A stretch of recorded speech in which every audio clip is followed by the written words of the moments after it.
day, I'm a hustler on a mission. Grinding for that spot, a brand new pot to piss in. Trying to school my partners, I don't think they pay attention. I'm sticking to my vision, on the road to the riches. Every single day, I'm a hustler on a mission. Trying to get 100 M's, nigga, I ain't kidding. I'm on a mission, 24/7, 365, until I reach the heavens. It's on TV, hustles on a mission. Capital, whatever you do, so do it, capital, and create a positive impact today or later. You feel me? Like that. Appreciate that. Really get into it, man. We'll crank it back up. TikTok, we got some bullshit, Twitter, live and shit, that. Text some shit out. And I was neglecting my main time. I apologize. We did it back up. You know what I'm saying? We don't want you out there. We should never stop. Yeah. Shit round the clock. That makes sense. Let's get to it.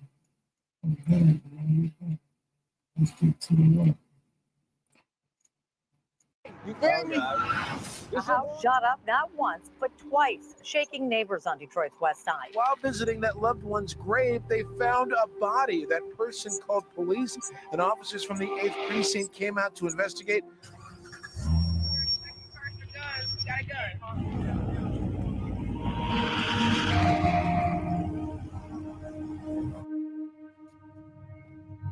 We protect our hoods where we from, you know what I'm saying?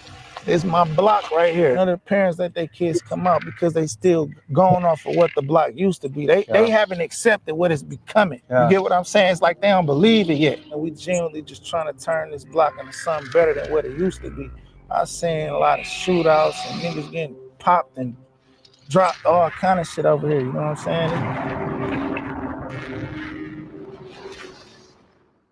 Detroit, Michigan has long been notorious for being one of America's most dangerous cities. At one point, it was America's murder capital, but as of late, it is ranked somewhere between the 2nd and 5th most dangerous city in the country. But before Detroit became what many call a no-go zone, it was a boomtown. You see, Detroit was the beating heart of America's auto industry, and in the early 1900s, employers like Henry Ford were offering an unheard of $5 a day wages, which sparked a great migration of Black families from the Deep South to come north to chase economic opportunity and leave behind the danger and misery of living under Jim Crow laws. And for decades, life was good. Detroit's Black community thrived, and many gained middle-class status and real access to the American dream of home ownership and prosperity. But beginning in the 1970s, deindustrialization hit the city hard. Factories closed, jobs vanished overseas, and Detroit spiraled into a financial crisis that lasted for many, many years. However, the Detroit of today has been making a big comeback. But in the hood, good job opportunities are still very hard to find, with most of the time residents needing to leave their neighborhoods just to find decent paying work. So today we dive into the trenches of Detroit and visit 3 different Detroit hoods. We connect with rapper and mogul Icewear Vezo, Detroit legend Snap Dogg, and rising striker rapper Bad Guy Trap. And we are also joined by a special guest, my dear pal, Brandon Buckingham. Folks, let's get to it. But first, a quick word from our sponsor. Keegan, are you playing phone games? Yeah. And are you making any money while you're playing this? No. Keegan, you know you're playing games like a goddamn moron right now. There's this app out there that you can test games like game. And we're starting this episode off. Play games, make money. Detroit. And we're starting this episode off with Snap Dogg. And I like dogs, and big dogs gotta eat, so I feel like the chemistry is perfect.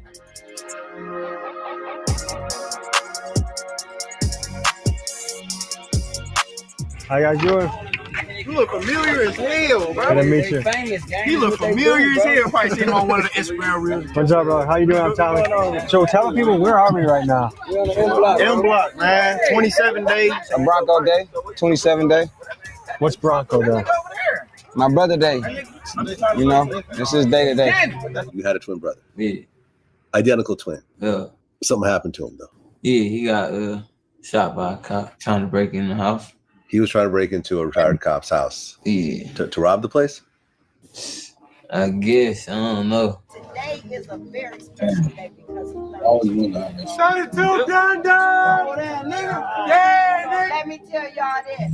Let's celebrate Bronco in heaven like he would celebrate down here. Happy 32nd birthday. Everybody free to get drunk today. Happy birthday, Bronco.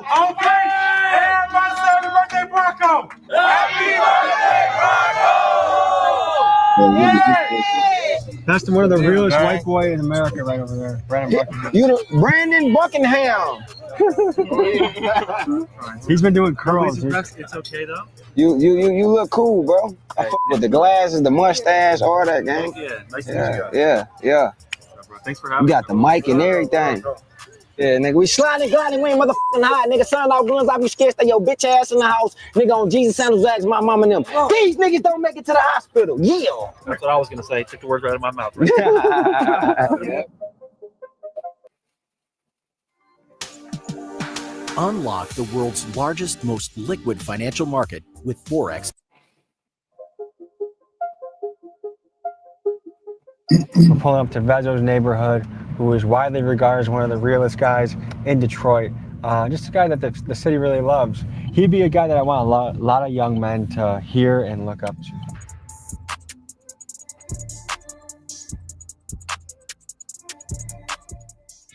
What I'm saying, man. You have impeccable fashion, you know that? On the drip side. For those not familiar, Icewear Vezzo is one of Detroit's biggest rap stars and has done songs with icons like Little Durk, Kodak Black, and DaBaby. He's also a savvy investor that has leveraged his rapper money into a multi-million-dollar portfolio that includes a large amount of both residential and commercial real estate. Together, we go to the spot where he grew up to learn more about his story. I wouldn't even know what to wear if I was you. You have like stuff that I've never even seen before. Appreciate that, dog. So tell me, where'd you take me? Where'd you bring me?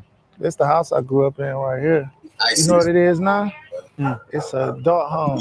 Older men who don't really know how to take care of themselves, but need somewhere to live. They come and live here and shit. Goo-wop. What's up, doggy? That boy. Check this out. Let me tell you how I met him. This Webo right here, right? So we was kids and shit. I had a little car. It was a stolen car though. I just met him or whatever. Nigga asked me to use a car. I say, bro, how old is you, bro? He say, I'm 16. So I'm like, all right, bet, go ahead. You know, take that bitch. It is what it is. We thugging. So my homeboy Ghost, he say, bro, why you get him the car? I'm like, shit, that nigga can drive. He's 16. Like, bro, that nigga 13 years old.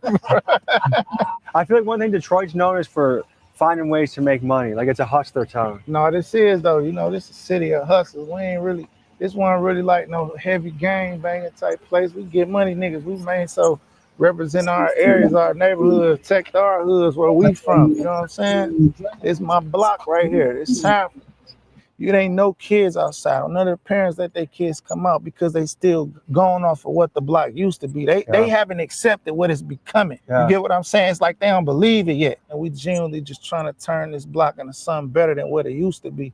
I seen a lot of shootouts and niggas getting popped and dropped, all kind of shit over here. You know what I'm saying? At one point in time, you chill on this motherfucker too long, 100 narco cars pulling up in gang unit, all that. We don't got to deal with that right now because we flipping the whole vibe of what this block represent right now. This block represent growth.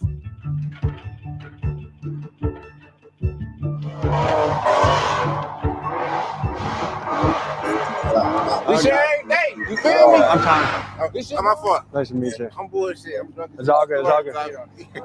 And you are? Bag out Track. Track is a guy who has his hands in the mix in Detroit. To give you an idea of who he is, here are some shots from some of his music videos. Don't give a fuck about the cops. We took them bitches on the chase. A nigga talking about the track. You pop out at a nigga place. I been chilling out the way. Make it hella fucking pay. Told another Drake and hesitate to blow it at your face. From Detroit, you feel me? 19 years old, turned up with this shit. You know how this shit going. You feel me? Outside. Okay, introduce your crew for me. Introduce your crew. What's Twan there? This my nigga Twan, you feel me? My blood cousin. This my nigga Dre right here, you feel me? My nigga Keo. All the guys. You feel me? This bro. You feel me? My sister in here too. Nah, say what up. With just having niggas film, come to their hood and film and get out into what's up, man? I don't even get so comfortable letting niggas into your hood and see the operation and shit. Say what up. This my sister Tay right there, you feel me? We outside. You feel me? We turned up. We out here. You know what's going on? Bad guys, free Scat, free TJ, free Rail, free Vaughn. A good amount of the crews having legal troubles. Yeah.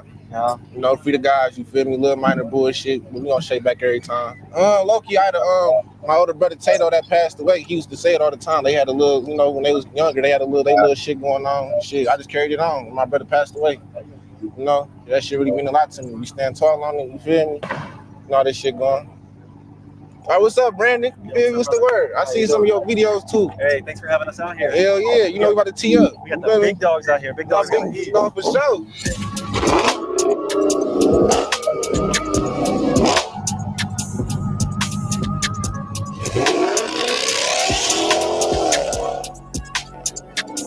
Going on bad guy shit. That shit scared you a little bit. Loud noises. You gotta stay on point for sure. We good over here. We good over here, man. You feel me? We straight. You see how we chilling out here? I'll be honest, I've never been anywhere where they've said we're not good over here. So you're going live right now. Is that a security concern, do you feel like? Security. Hold on. Security. Hold on. Because when people watch things live, you never know. What the fuck you niggas just say to me? Do you ever get concerned? Our location is giving up right now. Okay, location giving up. Okay. He was in a situation in Chicago that went very south because of I shot my cameraman. This is the story of how I almost died in Chicago. They shot the white boy, Brandon Buckingham. The final moments I filmed before we exited the recording studio, and were met by 6 masked gunmen who emptied over 60 rounds at us at close range, injuring 4 people. The shooting happened right outside of Studios. As a matter of fact, I want you to come take a look at this. One of the bullets pierced this door, and that's not the only one. We found a shell casing on the sidewalk, the same sidewalk where 4 men were shot. What you think going around this bitch?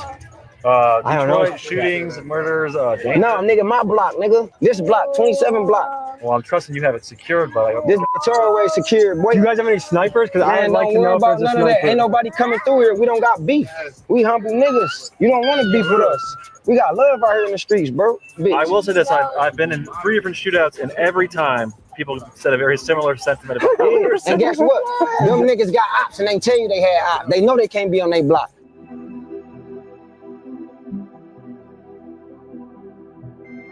We on every house on this block, except for probably about 6 houses.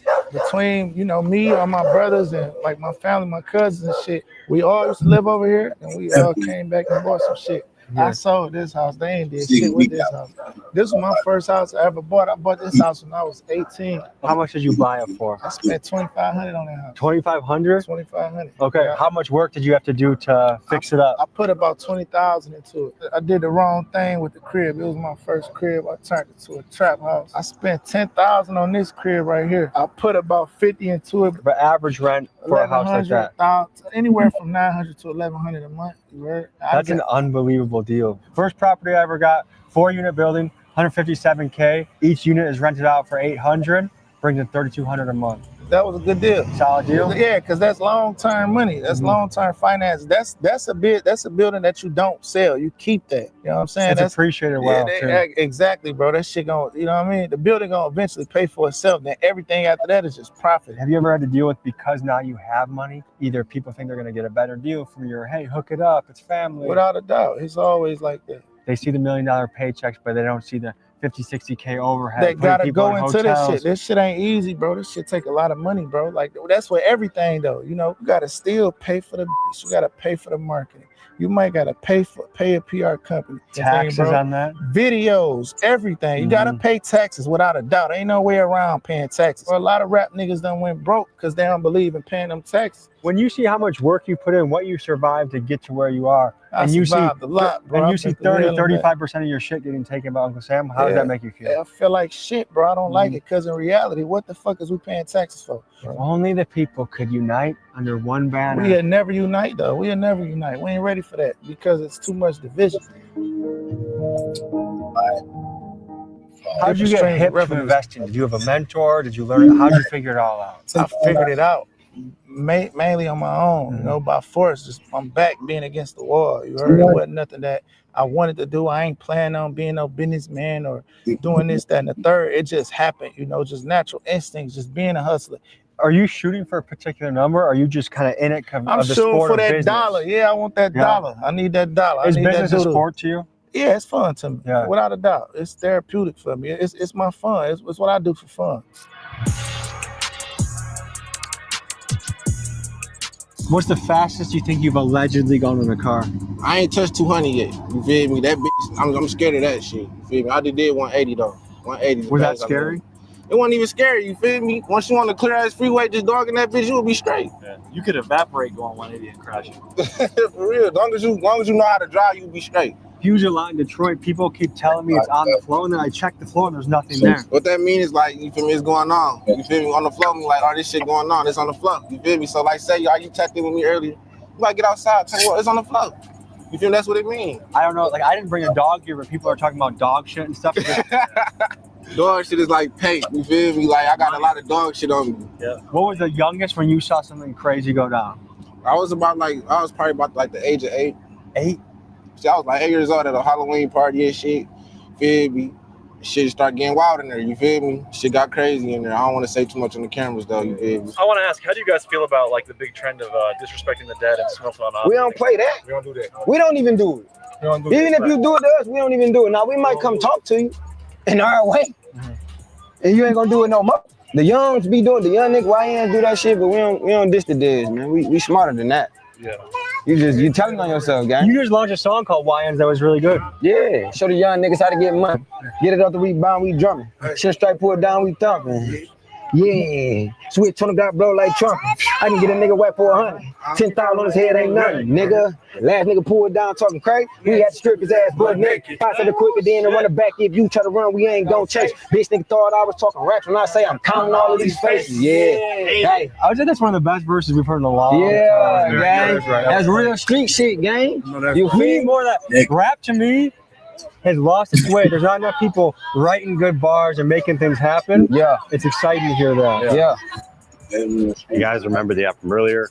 Made some money, got the guys some drinks. Make sure you go check it out. Folks, one last reminder. If you want to get paid playing games on your phone, click the QR code right here or click the top link in the description and get started. We have fresh and pressed juice, everything 100% organic. When I was coming up, it was a lot of liquor stores, it was a lot of grocery stores, restaurants, everything from people that was living out here and putting businesses in our community and bringing the money back out here. But I said, you know what? When I do my next business, I'm going to implement those same tactics. I'm going to come to their community, put a business in their community and take my money and give it back to the hood. So that's what we're doing. If you look at a lot of businesses in the hood, they're owned by people that live outside. They live outside, and then whether they white, black, orange, green, or yellow, you know, it ain't more so a racial thing. His people. Take that same group. We're gonna take it back. Go back. It was a lot of liquor stores. It was a lot of grocery stores. Remember the app from earlier? Right here, or click the top link. Organic. When I was coming, everything 100% organic. When I was coming up, it was a lot of liquor stores. It was a lot of grocery stores, restaurants, everything from people that was living out here and putting businesses in our community and bringing the money back out here. But I said, you know what? When I do my next business, I'm going to implement those same tactics. I'm going to come to their community, put a business in their community and take my money and give it back to the hood. So that's what we're doing. Yeah. If you look at a lot of businesses in the hood, they're owned by people that live out. Around America should implement them same exact tactics. I co-sign that shit. Let me see. I'm going to start with that. Fruit beans, you know what I'm saying? Something. Fruits, smoothies. They live outside, and whether they white, black, orange, green, or yellow, you know, it ain't more so a racial thing. His people. Black people around the world.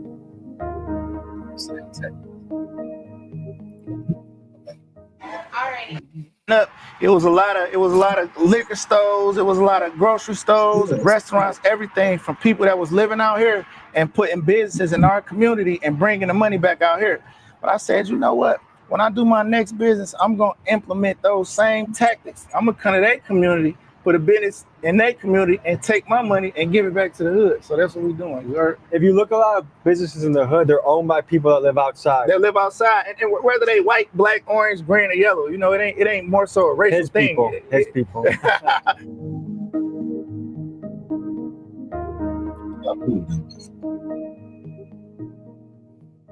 Alrighty, so here at Fresh and Pressed Juice, we sell 100% organic cold pressed juices, premium smoothies, lattes, acai bowls, and smoothie bowls. So we believe that food should be a delicious treat that leaves you feeling good and that is healthy for you. What is a big thing, like something that you ran into, like a big mistake you made that you learned from? My first mistake I ever made was not reading the agreement. I also made a mistake in thinking everything was about the money. You know, I put the money before my passion. And then I realized later on, as long as you're passionate at something and you're good at what you do, the money gonna come regardless. Ain't no blueprint to this shit. It's either gonna work or it ain't gonna work. You grind and you keep trying. If the shit don't work, you pick yourself up and you figure something else out. One thing I'm gonna guess you have in your circle is a lot of trust, because I think the only way you can build a real estate empire, a business empire, is to have a lot of trust in your circle. At the end of the day, you can't build nothing without a team. You gotta have a team. This ain't my idea. This ain't my plan. This is all my wife. I didn't help her do nothing. All I did was pay for everything. I didn't ask her to see no business plan. I ain't need to see one because I trust her, and trust is an action, and it worked. The first deal that the record label sent to you that was bad, how bad was it? It wasn't necessarily a bad record deal. It was just a deal that I didn't do much research on. You know so you just need to do your due diligence. Yeah, I didn't do no due diligence. I didn't understand what ancillary participation meant, a lot of that shit. And I think I took a loss in it to an extent. You know what I mean? It looks like you guys have some delicious stuff on the menu. Oh, this stuff amazing, man. What's your number one? You're stuck on an island the rest of your life. What do you take? So I drink the beet juices. That's all. I drink the 100% beet juice. Are you worried that your pee ever turns red? It does. That happened. Is it scary? No. When I first started drinking beet juice, it did because I didn't understand what it was. Did you go check in with a doctor? No, I asked my wife. She was like, "It's the beet juice." Like, you know what I'm saying? So yeah. You didn't think you had to clap I for a drank the second? beet juice. Because beets are a healthy alternative to red dye number 40, correct? Absolutely. Where did my dog RFK Jr.? Hey, you want to know something, bro? I had Robert Kennedy Jr. in my hood. Oh yes, you were on the campaign trail with him a little bit when he came to Michigan, right? No, I had him come to me. Yeah, Come yeah. 6 Mile, come to the trenches and link with me. You heard?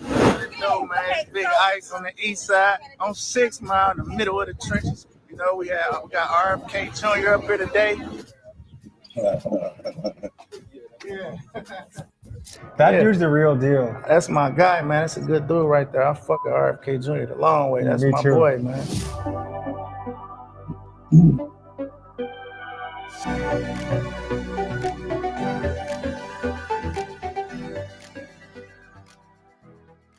All right, so we're about to try the power up shake right here. Yeah.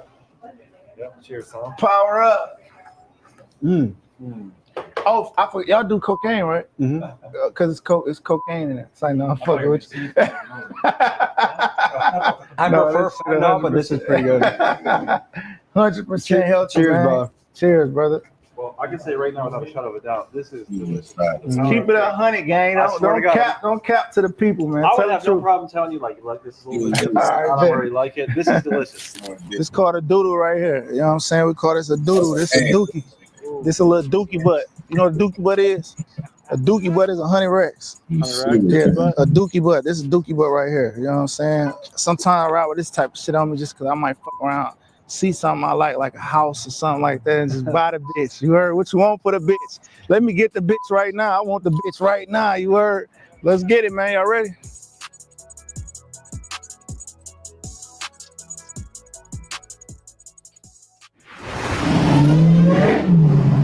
Fast Life. Nick ain't pulled up yet though. The bro right here, Fast Life. You feel me? That's my nigga Chris. Chris, say what up to the vlog, man. What's up? They said, bro, Fast Life. I said, my nigga Chris right here. You feel me? My nigga Fast Life. What's going on, brother? Nice to meet you, man. You do wild shit in this car? We try not to, bro. We trying to change the scope of what we do, you feel me? Because we giving DPD a hard time, bro. I ain't gonna lie. Like, we ain't trying to keep it going in this direction. We trying to go legit, you feel me? And give people, you know what I'm saying, the younger generation a chance to come up too.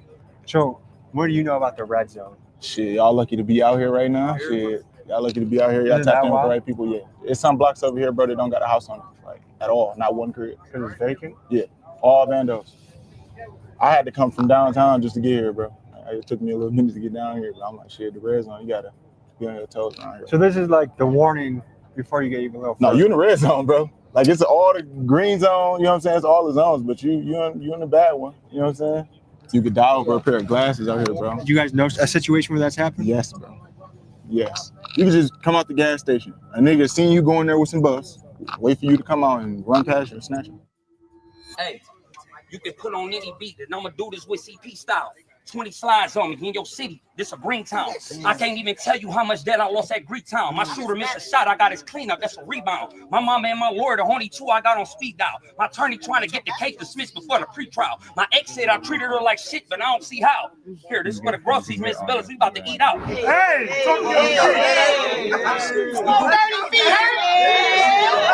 You said your ex didn't think you treated her well? My ex said I treated her like shit, but I don't see how. Did you treat her good? Hey, what I'm saying is I treat everybody good. So why was she saying that? At the end of the day, it's hard to please a woman. What's an ideal first date in your head? Ideal first date? Yeah. Just restaurant. on the first night. Shit, bitch. Can't go wrong with a restaurant. You fuck on the first date?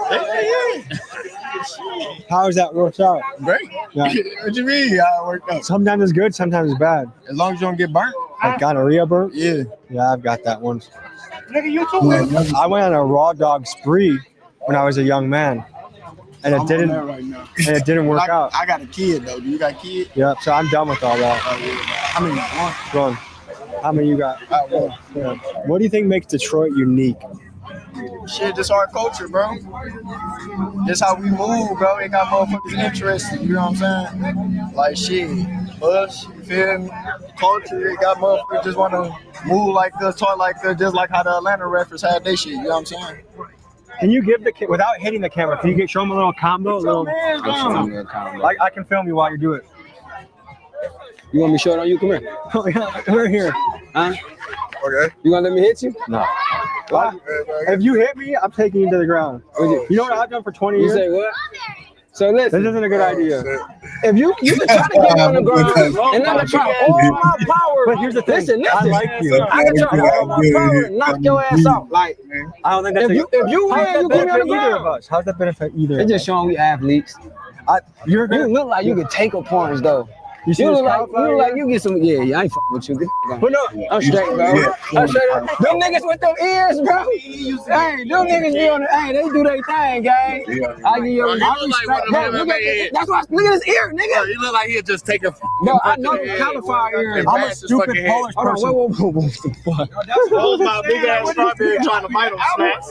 Look at Rose my big ass. Hey, bro, you want to give me my candy out? Bro, man, hold on. Bro, what type of shit you on? Oh, this shit fire as hell. Okay. All right. What do you think about that? It tastes like, it don't taste like the artificial shit. It tastes real like. Not artificial at all. Yeah, it don't taste no artificial. Natural dye. This one not sour. This one good. Yep.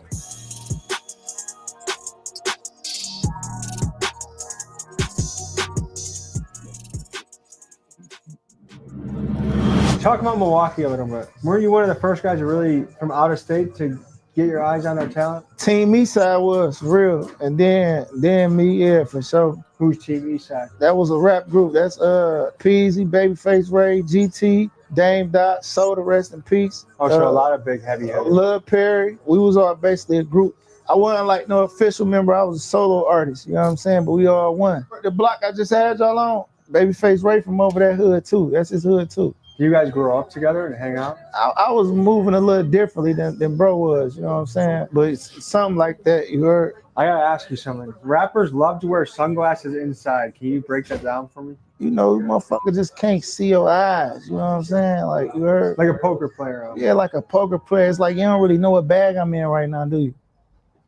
You can't really guess what bag I'm in, can you? I can't tell if you're looking at me like this, you know if you're smiling. You don't really know what bag I'm in, though, do you? I saw your bag in your trunk and it had a lot of money in it. That's all I can say.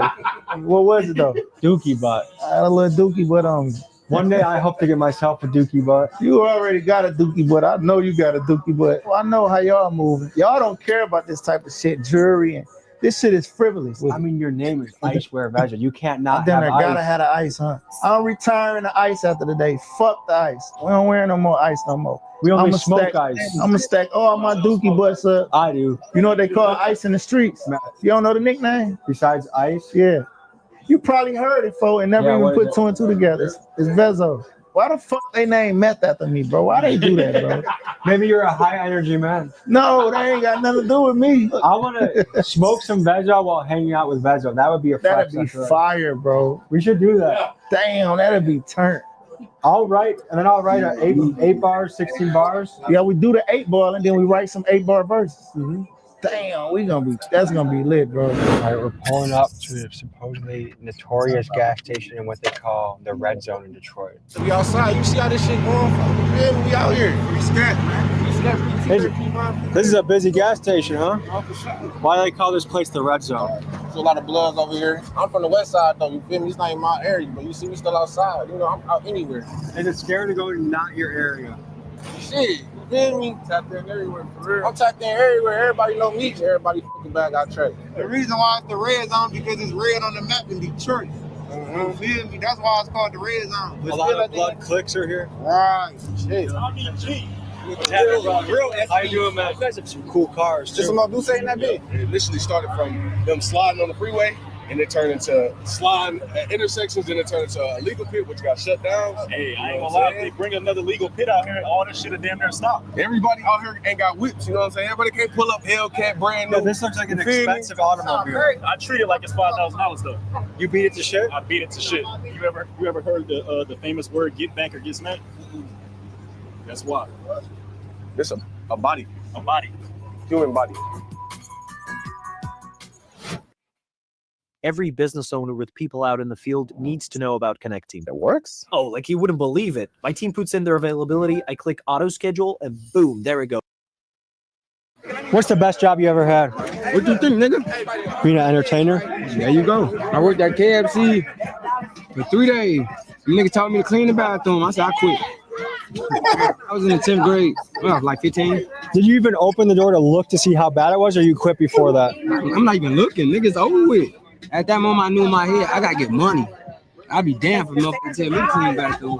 And I got to. I'm a rapper, nigga. I blew up, rich, successful. A lot of young men are looking at what's happening in the economy right now. They're like, why the hell would I ever work at McDonald's when I can do quick money, fast money? And so I was talking to guys last night. What do you think about guys choosing the fast money route? Ain't nothing wrong with it. Just know what you're doing. Know what you're getting yourself into, and accept whatever rules you in. Or if you in the streets and you whoop, you know what that come with. And you fucking all these bitches, having all these baby mamas, you know what that come with. Child support. You know, you have to know what you're getting yourself into. Ain't nothing wrong with a 9 to 5. If you a 9 to 5 nigga, some niggas want more in life. If you want more in life, there's too many ways to get money. So go get this money while you can. Back in the day, I can understand.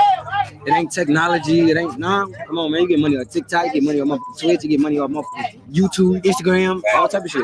What's going on? Are you the OG around here? Yeah, we are the OGs around here. I'm new. I'm from Milwaukee. Where are we right now? We on the east side, man. We on Chalmers and Whittier, man. 6 Mile. What do you think when you see all these Chargers and Hellcats pulling up? I mean, shit, I don't really think too much of nothing for real, man, because shit, this a regular in the city, man, in Detroit, man. We see this every day, man. Yeah, man, we see 6 Mile, man, from here, you come from down this bitch, from all the way from Chalmers, all the way fucking 7, we go to 7 Mile, we know every bitch in this bitch. It's the block, you got a Cheddar ass boys be over through this bitch, you got Cheddar Grove boys, you got the Macefield. Is that where Cheddar Bob got his name? I'm a real original. We talking about boys, man. We talking about real boys, man. This gas station is popping. Oh, this bitch always swam. This bitch do the Watusi.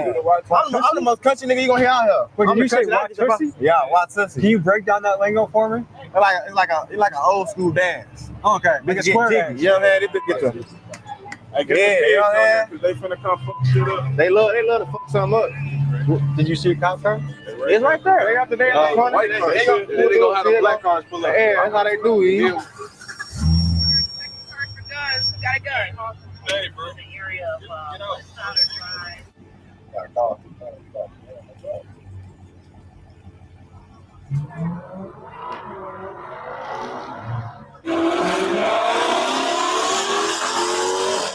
we were here.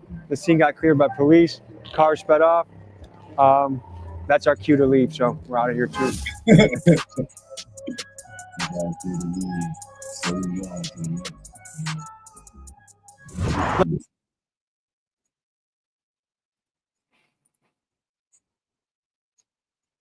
Understand how a lot of people forgave me for.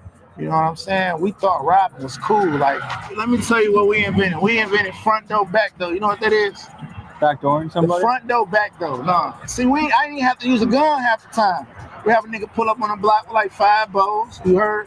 You pull up, go to the car. All right, bet, gang. I'm about to go in here and I'm about to sell them real quick. What you want for them? They give you their price. All right, bet, cool. Give me like 20 minutes. I'm about to go in here and sell them for you.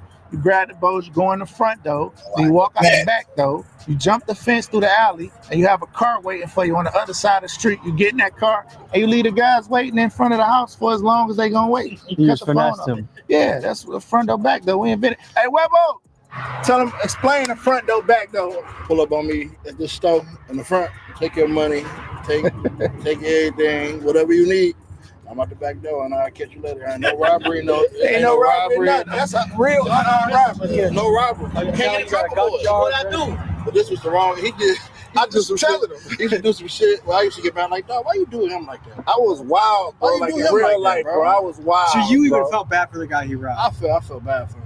Did you feel bad for the guy you robbed? No, we thought it was cool, bro. We thought it was sweet. We thought it was fun. We looked up the guys like Tony Moe and Pay and Cello. We used to do the fake dice game robbery too. So say me and you gambling right now, boom, you got dog shit on. You got about a 30 or 40 or I have Gooch or Webb come rob me and you. Randomly come rob the guy got us. We both got robbed, but we bust the money down. You heard? That's the you know, the ooh-ah. So you let a guy point a gun at you just to go? No, he ain't point the gun at me. A nigga point the gun at. Yeah, probably. Have we ever pointed the gun at each other? I don't think we have. Yeah. I told him we ain't on none of that no more. Like we good guys, bro. We ain't got no ops. We ain't got none of that, bro. We get money, bro. Every business that we got is legal, bro. We ain't in the streets. We ain't none of that. We decided you can either be a goon or you can be a boss. And respectfully, all my homies decided to just be bosses. So let's talk about this, because there's a lot of guys right now, they idolize the robber. That's cool right now. Idolize that ain't cool, bro. It used to talk be cool. to the young guys, because a lot of young guys are really reckless right now. Come from that. The times has changed, bro. When I was doing that shit, bro, times was different. Ain't nobody scared of nobody no more, bro. Ain't nobody going for that. Ain't nobody accepting no front door, back door. Ain't nobody accepting that, bro. We all men, and everybody got a lot of pride now. It's 2025. Be a boss, get money, live peaceful, bro. The shit that I was saying that I used to do, it's not cool. I thought it was cool then, but it ain't cool. I was playing games. I was playing with my life. That's called playing games, bro. You know what feels even really better? That I ain't gotta move like that. That I don't move like that. That I'm not that person no more, bro. That make way more sense to me doing what's right. It's way more money in doing the right thing, bro. It's way. Fuck around and watch this shit and be like, you know what? That do look like that nigga that did that shit to me. Oh, that's that nigga the one. Oh, man, they'll do some whole other shit just because they remember now that this is the nigga that did that bullshit because of this. It's longevity in that shit, you know what I'm saying?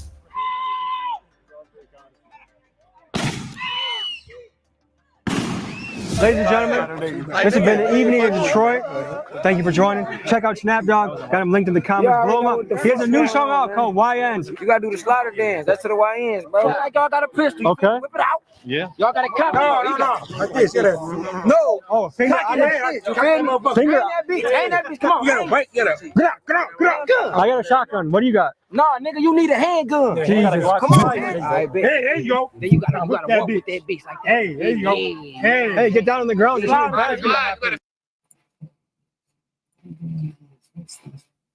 Ever since the Tory versus Meg trial, people have been looking at Rock Nation differently. While they are considered one of the most successful and influential record labels in hip-hop, they have earned themselves another more sinister reputation: gatekeepers who decide who shall rise and who shall fall in the industry. Many people believe that Rock Nation might have played a part in not only the incarceration of Tory Lanez, but also the downfall of many other artists in the industry. In many situations in the past few years, there have been a trail of breadcrumbs that always seem to lead back to Roc Nation. Just like we saw with the Meg versus Tory trial, it seems that once Roc Nation sets their eyes on you, you gotta be real careful what you say and do. This is something that DJ Akademiks has learned firsthand, as after he chose Tory in the Meg trial, Roc Nation has gone after him. They're dragging him into a lawsuit to teach him a lesson. Recently, Akademiks was subpoenaed by Meg's lawyers to attend a deposition. The only thing is, they didn't expect Akademiks to expose them publicly, as Akademiks went live and showed proof that could suggest Roc Nation could be behind this entire Tory Lanez takedown. Hey guys, I hope all is well. Welcome back to The Truth Is, where I drop new videos exposing the truth weekly. In today's episode, we will be talking about Akademiks exposing Roc Nation. Let's get right into it. Yeah, I'm an AI, but I'm here to talk apps. Real apps you can build in minutes with Base 44. This finance app solves your business headaches, tracking invoices. At this point, we all know just how Roc Nation gets down. They're one of the most connected music companies in the business. We all saw just how connected they were when the CEO of Roc Nation, Desiree Perez, was exposed by her own daughter for trying to allegedly get her own daughter's boyfriend arrested. Desiree Perez's daughter showed evidence that her own mother had connections with law enforcement, also connections with the healthcare field, and even with powerful judges. Desiree Perez was essentially caught using her wealth and connections to institutionalize her daughter and incarcerate her boyfriend. This is the technique that Roc Nation as a company seems to utilize to get rid of their problems. The same techniques many people believe they used against Tory Lanez. Love him or hate him, one person who has always called this out was no other than DJ Akademiks. I know that for many reasons, a lot of people don't like Akademiks. I myself have been critical of Akademiks in the past, but I have to give credit where credit is due. Akademiks has always claimed that Tory was innocent and has inferred that Roc Nation was the one who set him up. Now, whether he says this because him and Tory are friends or because of some other reason, that's up to you to decide. Regardless, he has always called this out, and it now seems he's paying the price for it. It seems that Roc Nation set their sights on Akademiks back during the Tory and Meg trial. During the trial, Akademiks was covering all the breaking news and seemed to favor Tory with his coverage. At one point, he was even accused of leaking trial information and was even called out for it by Meg's lawyers and the judge. Another thing that Akademiks did was shine a spotlight on a smaller blogger named Milagros. Milagro was also covering the Tory Lanez and Meg trial as it was unfolding. She attended several trial days and reported back what she heard and gave her opinion on it. Akademiks, for whatever reason, decided to not only start showing her Tory coverage on his streams, but eventually even collaborated on content with her. Akademiks not only invited her onto a stream so they could talk about the trial, but he also interviewed her for his off-the-record podcast. This put more eyes on Milagros, and people started going to her for updates on the trial. Eventually, the trial ended, and Tory was found guilty by the jury. Milagro was one of the main people speaking out, claiming that she felt Tory was set up. This eventually got her in trouble when Megan Thee Stallion announced she was going after the blogger for defaming her. In October 2024, Meg sued Milagro, claiming she not only defamed her, but did it for money, accusing her of being a Tory Lanez paid mouthpiece. Meg claimed that Milagros received money from Tory to slander her name. During the course of this lawsuit unfolding, Akademiks was eventually dragged into it when he was subpoenaed by Meg and Roc Nation's lawyers. Roc Nation's lawyers claimed they wanted to question Akademiks because they believe he might have proof that Milagros was being paid by Tory to slander Meg. When Akademiks attended the deposition, he quickly noticed this wasn't only about Milagro being paid by Tory, but Roc Nation trying not only to punk him, but also get him to expose information about their rivals in the music industry, showing us exactly how Roc Nation is using the legal system and the courts to do their bidding. During the deposition, Roc Nation's lawyers questioned Akademiks about his dealings with other artists like Nicki Minaj and Drake. This is something Akademiks further witnessed when Meg's lawyers accidentally shared their screen with their private chats between the lawyers at the deposition. Akademiks showed Meg's lawyers not only talking down on him, but he also found proof of Desiree Perez's involvement. Akademiks show their chats where they not only have points about asking about OVO, but also he saw a message where one of the lawyers literally states, "Tell Des he couldn't even wait for the deposition to be over to talk about it." Obviously, they were referring to Desiree Perez, clearly reporting back to her about what was going down during this deposition. Like, I get what it was. You know what I mean? Like, this was a little psyop from Roc Nation. This is a Roc Nation play. I'm gonna be honest with you. This is my personal opinion, like most things are. So yesterday I did a whole deposition for in the case of Milagro Cooper, which is Milagro Grams, that you guys know her or might know her as, versus Megan Pete, or Meg Thee Stallion, which some of you might know her as, or some people might call her Bigfoot. That's not me though. That's them barbs. Okay. Anyway, they're going through a civil case. They're accusing Milagro Cooper of defamation, and because, and this is my opinion, because Meg is signed to Rock Nation, I've told you, it's one of the scummiest places. Like, they have a lot of things and access to grind, in my opinion. Like, for example, they don't like Drake, they don't like this, they don't like that. And they're finding ways to try to get dirt on everybody. Like, in this particular defamation case, I haven't spoken on text messages with Milagro in probably over a year, maybe 2. We don't text. We met one time in person. We did a podcast. We've had a professional relationship, but it's barely been any communication yet. They were insistent on trying to drag me into this. Not necessarily, I believe, for that, but because of other, maybe cross-collateralized goals that they might have. Anyway, I think they knew twofold what was going to happen. Maybe they thought they could get some information from me or get me to say stuff that whatever fit their agenda. But I think they knew. You get Ak up in there. I got a big mouth. They ain't nothing secret with me. Okay? So you ain't got to wait for the transcript when it comes to Ak. Oh, this is a top law firm. Jay-Z, Quinn Emanuel, that's a law firm. And by the way, I went toe-to-toe with him. No lawyer with me. I was just there. I'm just there weighing it. You feel me? If you want to know who are these people, this is a court reporter. Type in. This is the main lawyer that is operating from Quinn Emanuel on this particular case for Megan Pete. This lawyer here, which you're going to see how interested it is, because we got their names. We can Google them. We Google them. Yeah. She works at Quinn Emanuel. Matter of fact, let's Google it. Marie, this is her right here. Let's go to her Instagram. Every business owner with people out in the field needs to know about Connect Team. It works? Oh, like you wouldn't believe it. My team puts in the... Shall we? This is her right here. Team Rock. Don't have to look too far to see what Team Rock is. Okay, you don't have to look too far. We don't have to look too far. So they asked to put up an exhibit. They say, "Hey, exhibit girl, could you put up an exhibit that we want to show Ak?" Shorty, instead of putting up the exhibit, shows her screen, and I see the chat. I see the chat of the conversation happening with the lawyers. Oh, you want to see? Here's a screenshot here. Bang! Quinn Emanuel, look at this. Look, I don't know why they're talking about OVO. What is OVO? I don't know why Quinn Emanuel in their Slack, I think this is Slack, is saying OVO. I don't know. Then the other one says, Marie, good. I got more than we thought we would on that. Just make sure you're sharing the right screen. So she did it once. And the other ones are saying, yo, you shared the wrong screen. Like, look, I'm talking to Arrow. They said, if he won't shut the up, I'm never getting through this. Yeah, I had a lot to say. It's an interesting part. Tell Dez. By the way, I posted we had a break. I told him I wouldn't be on my phone while I'm answering questions. But these lawyers, they couldn't either hold their bladder or something while we were doing it. They're like, yo, we need some more time. We got to go to the bathroom. I'm like, damn. Yo, what y'all got in the cafeteria up there at the Rock Nation lawyer offices?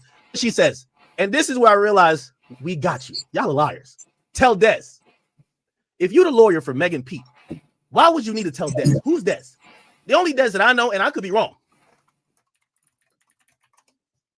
Desiree Perez, the co-founder and chief executive officer of Rock Nation. So you did this. So with y'all sitting there with me for 7 hours claiming that y'all had zero affiliation. And that, yes, even if y'all did represent Rock Nation, this is a Meg Thee Stallion thing. My conduct in that deposition, y'all are in an internal chat reporting, go tell Rock Nation CEO this. Akademiks is posting about the deposition. Come on, gang. Come on. When I tell y'all that Rock Nation, Desiree Perez, in my belief, is lining the whole industry up, and everything, even the Meg Thee Stallion, the Halle Baileys of the world, if you connected to Rock Nation, trust me, they're cooking up some type of poisonous secret sauce to get your ass. Y'all think I'm lying? Well, here it is in 4K. The lawyers of Megan Thee Stallion, because I posted a story saying, yo, I'm in this deposition. They're asking about Drake. She says, tell Des. I said he couldn't get to the end of the depot without posting about it. Trying to get off this damn call. She just fucking all these names, fucking slap. It'll be interesting to figure out who these people are. Kayla Fleming, Julian Scholem, Joseph Bashi. They're pretty good. They're probably pretty good guys. I have nothing wrong with Quinn Emanuel, but I could tell that Rock Nation is a puppeteer pulling them strings. That's not auntie all chat. This particular deposition, I'm not a defendant. I'm not an involved party. They claim that I might have discoverable evidence. That's why they've subpoenaed me. And the subpoena required me to do a deposition that they should have been asking me about my knowledge of any information that could help or hurt the defendant or the plaintiff. And the people they asked me about was people like Nicki Minaj, Drizzy Drake. Hey, did Drake ever pay you? Did he ever do this? In the deposition from Meg, they're saying tell Desiree.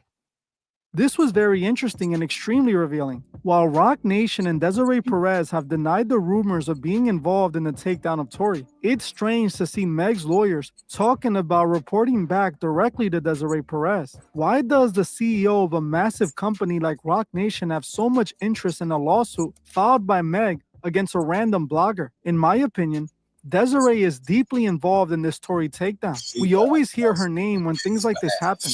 I wonder why. Also, it's interesting to see Rock Nation trying to gather dirt on Drake after Drake sues UMG, which is in a partnership with Rock Nation. I know people think Rock Nation is an independent label owned and operated by Jay-Z, but that is not the case. A simple Google search would reveal that Rock Nation is under UMG, the same label Drake is suing. Now, all of a sudden, Rock Nation's lawyers are asking questions about Drake. It's pretty obvious what's going on here. Like I said in my video about Drake's lawsuit against UMG, they're going to find any way to bring Drake down. During the deposition, they eventually began talking about the Megan Thee Stallion trial, where we can see exactly what the lawyers were there for. They not only wanted to intimidate Akademiks and get information out of him they can use against their rivals, but also force him into a corner where he would be forced to backtrack on what he said about Megan in the past. They were almost trying to force him to say Tory was guilty. But surprisingly, Akademiks didn't back down and instead told Meg's lawyers to their face that he believed Meg's a bold-faced liar. You say that you and he believe that his incarceration was... Counsel, please get closer to the mic.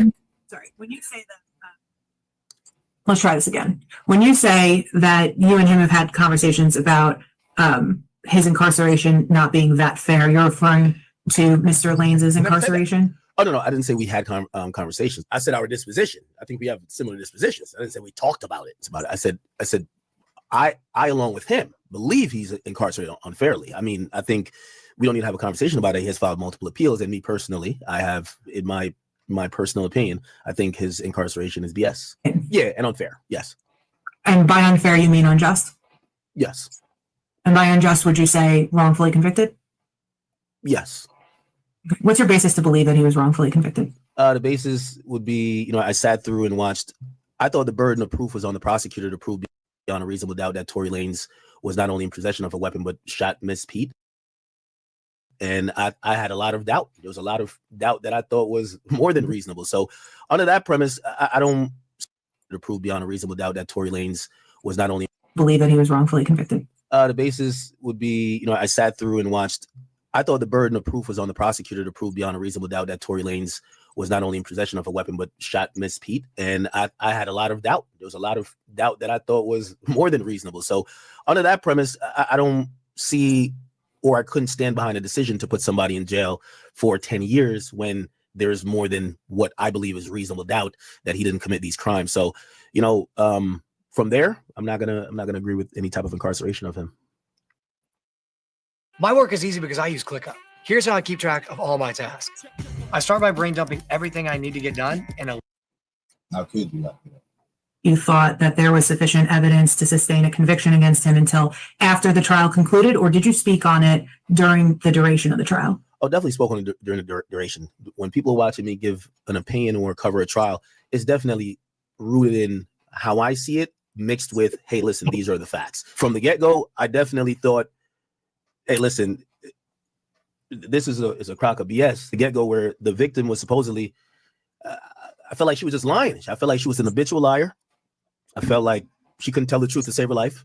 And then now when it relied on her testimony, along with a couple of things from what I've seen, but her testimony definitely was an important factor. Just interject real quick. When you say a couple other things, you mean other evidence that was admitted at trial and considered by the jury during the criminal trial, right? Yes. Yes. Right. Like bullet fragments pulled from her feet, right?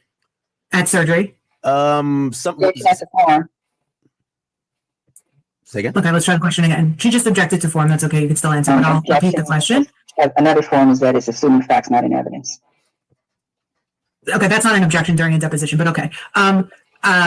One of the forms of evidence was metallic fragments that were pulled from Miss Pete's feet after surgery that was admitted into trial, right?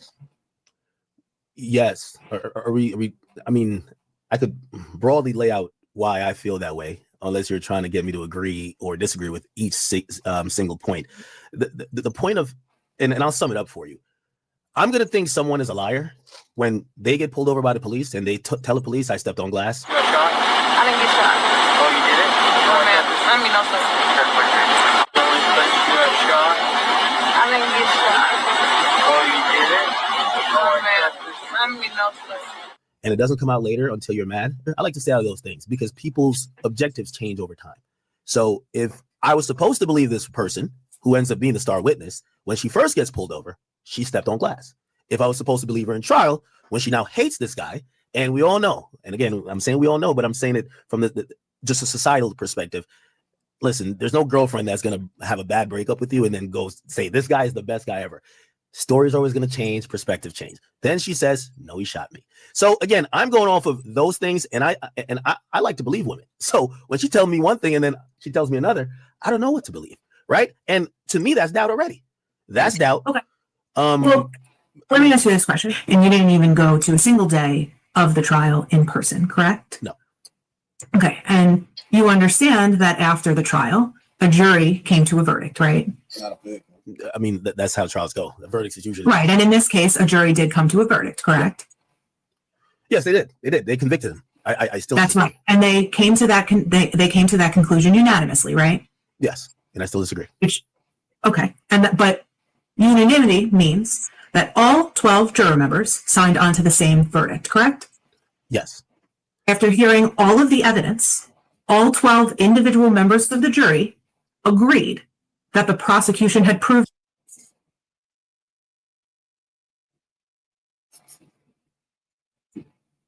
They agreed, or they just told you they agreed. Beyond a reasonable doubt that Tory Lanez shot Megan Thee Stallion on June 12th, 2020, right? So I've never argued what the Alan, it's a yes or no question. Yes, I've never, but it's a non sequitur because I've never said it's not a non sequitur, Mr. Allen. It's a question. Because just starting from what I said what I believed. You're telling me what the jury did. Me and the jury are not the same people. So, for example, Understood. OJ Mr. Allen, been acquitted of murder, but there are reasonable people who believe he did it. I don't have to accept what the jury said just because it was unanimous and they saw quote unquote all of the testimony. Also, I don't even believe that. That's part of his entire appeal.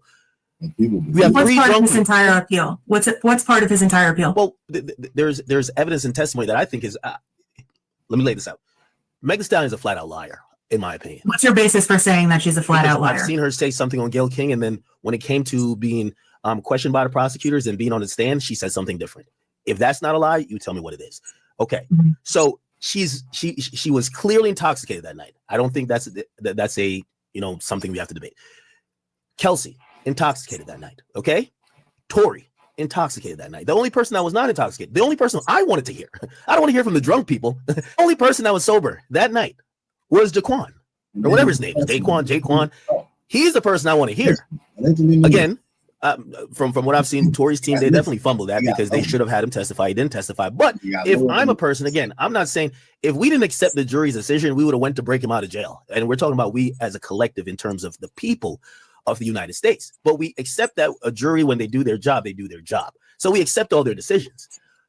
Doesn't mean that we have to agree with the conclusion they came to. No one's saying the jury didn't come to a unanimous decision convicting him. What we're saying is, despite that, we believe that he's being held in jail, and maybe I need to define this. When I say unfairly, we don't believe, or I don't believe, that he shot this woman, as the story is presented via how the trial went down.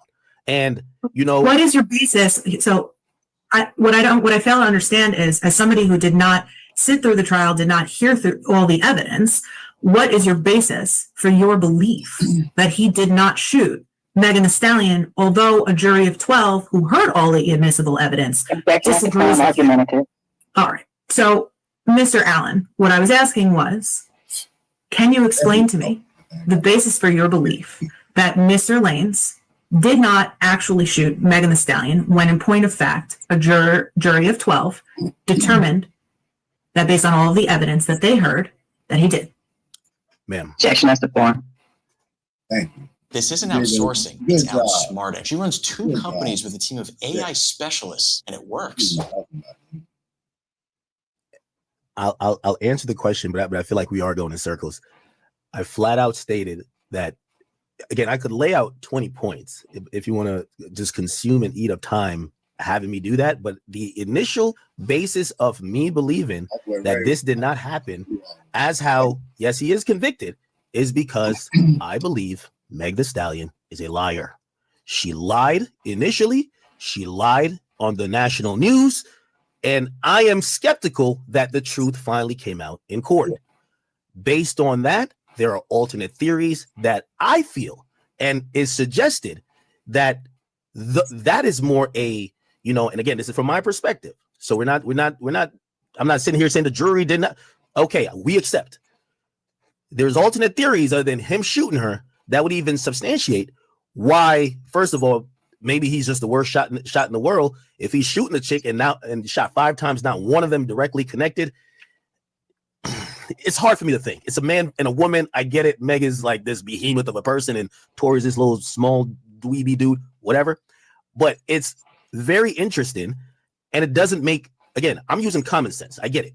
As you can see, the lawyer gets very defensive when Meg was called out. She went on the attack almost immediately, even when Akademiks repeatedly said it was just his opinion, and he didn't believe her because she was a liar. This again shows how Rock Nation is taking advantage of the legal system to intimidate and force people into submission. That's why they have no issues with coming after Milagro and suing her for money she likely doesn't even have. It's all about teaching a lesson and trying to keep people from talking about them. They want to bully people like me, covering their disturbing ways, letting us know that they have no issues coming even after smaller platforms that expose them. They want us silenced. Now, while Akademiks exposed Rock Nation with his deposition, he also kind of exposed himself, admitting multiple times that he is just a paid mouthpiece for the labels. During the deposition, Akademiks admits the obvious that I've been saying for years now. He gets paid by all the major record labels in order to promote and market their artists on his platform.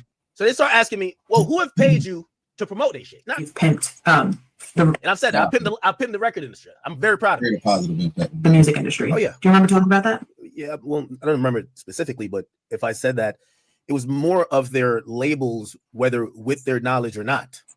Are there any other record labels that you haven't already told me about this morning that have paid you to promote one of their artists?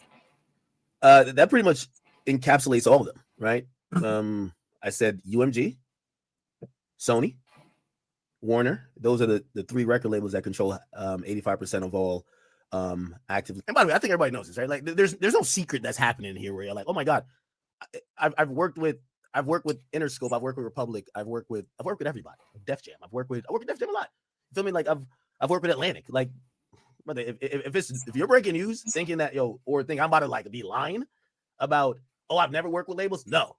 I love working with labels. They've been a part of my business for a good time. Yeah, he always said that. Now, I understand that he is running a business and it's how he makes money, but it does make him disingenuous and untrustworthy when he's taking money from labels to promote artists. As if he's taking money to promote an artist, his coverage of music isn't authentic. It is influenced by monetary compensation. Realistically, some or all of his coverage could be theoretically paid for by the labels, making him a part of the very corrupt machine that operates in the music industry. Akademiks allowed his greed to get the best of him, because at the beginning, he was making a living of just making content about his opinion of hip-hop. But then he started selling his opinion to the labels with the most money. It destroyed his credibility, and in a way, it's a form of selling out.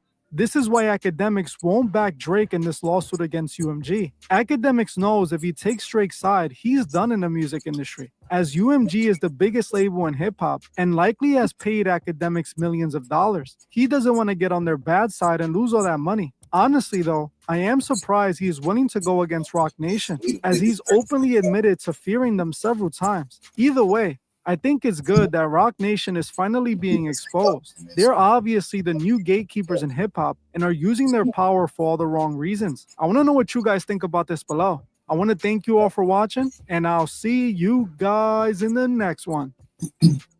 Yeah, what's next? What else? Oh. So is this up to date? Mostly. What else been going on in the world? I've been in my bubble. You know what I'm saying? It's a lot of shit been going on, right? You see, it's a hurricane on the way from the hit somewhere.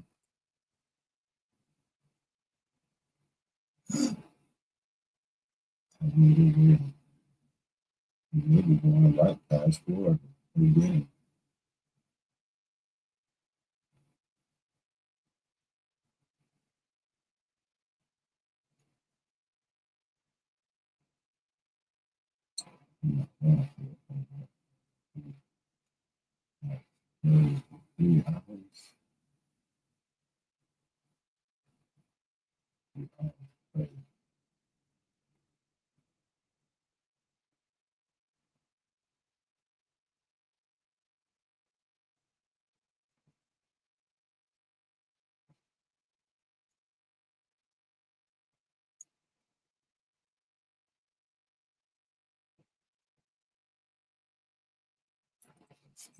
We probably can wrap it up.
If you get stuck on the melody, or if you just feel like you can't get a song started, Output's co-producer is very dope. They make it much easier for us to either get inspiration or to help us when we just can't find that right element. Let me show you guys how this thing works. I made a really quick beat, but it doesn't sound finished. And that's where a co-producer will come in to help you out.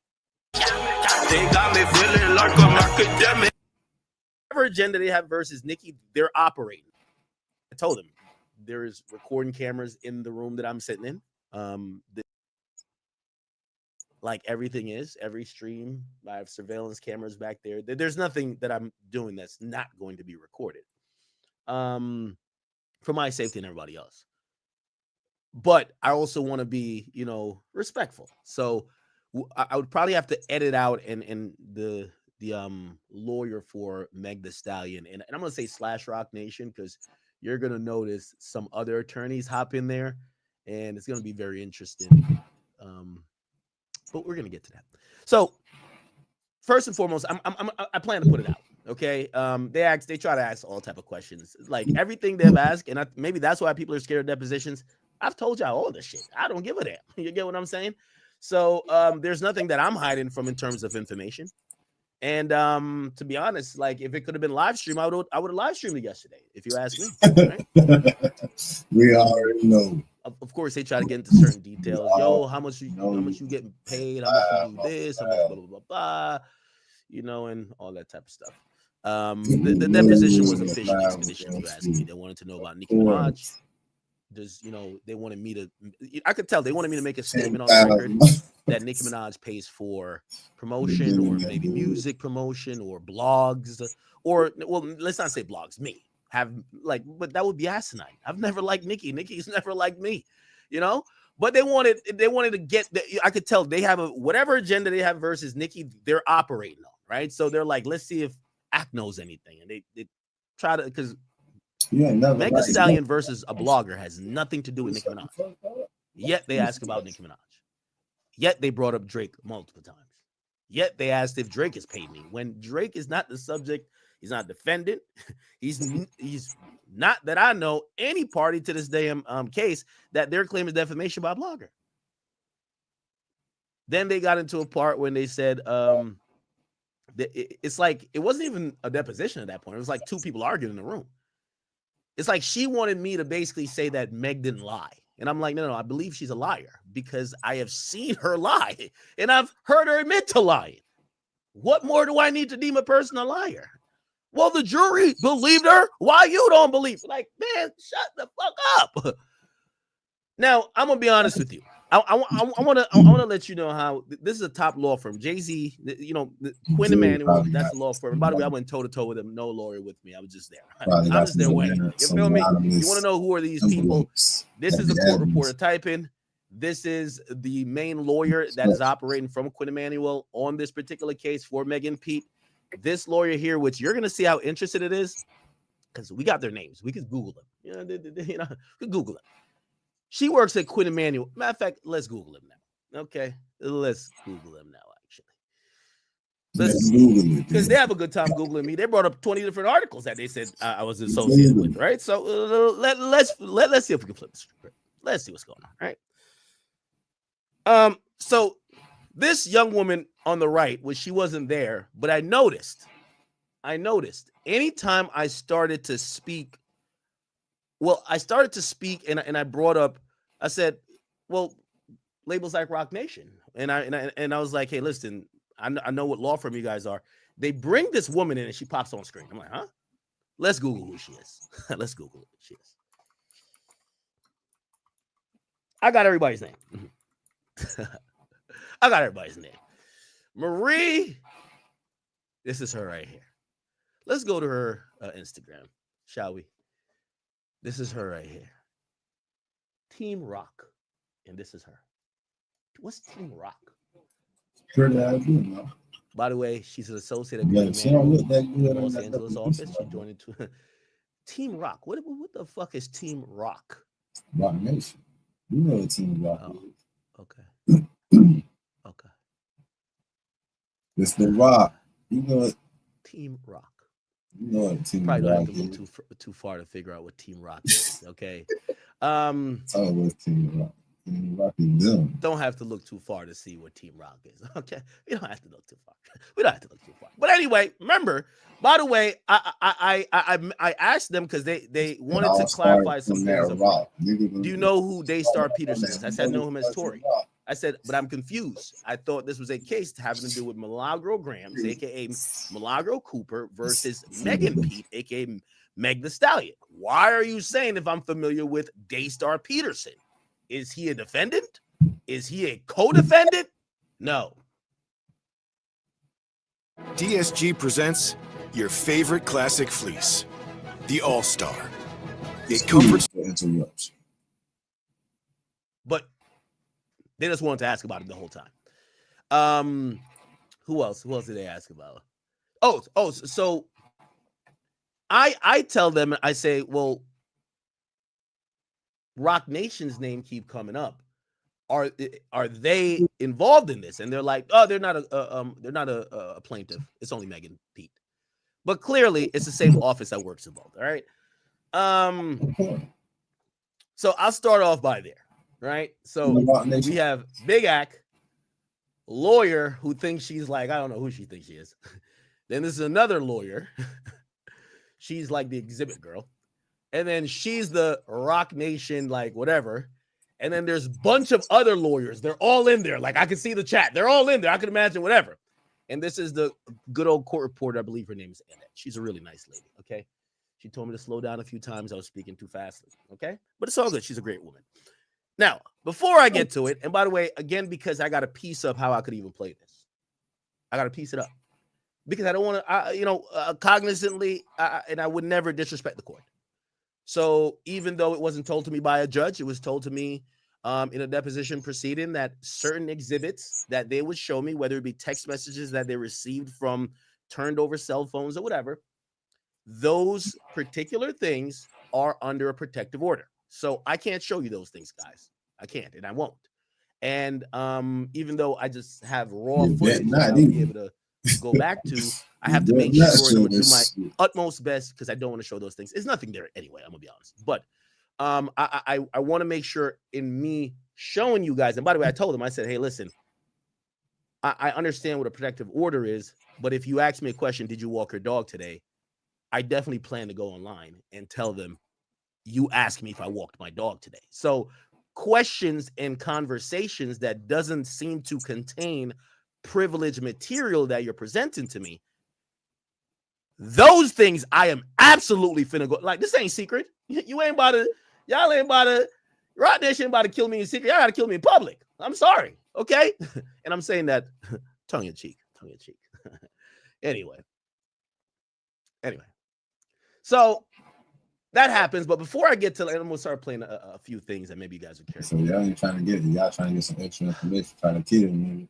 I ain't gonna lie. You said they're trying to get extra Rock Nation might have sent the B squad, man. Yo, might send the B squad at the boy. Y'all gonna send the squad. Might want to send the A. Okay, might want to send the A squad. The A squad gonna be the squad. All right.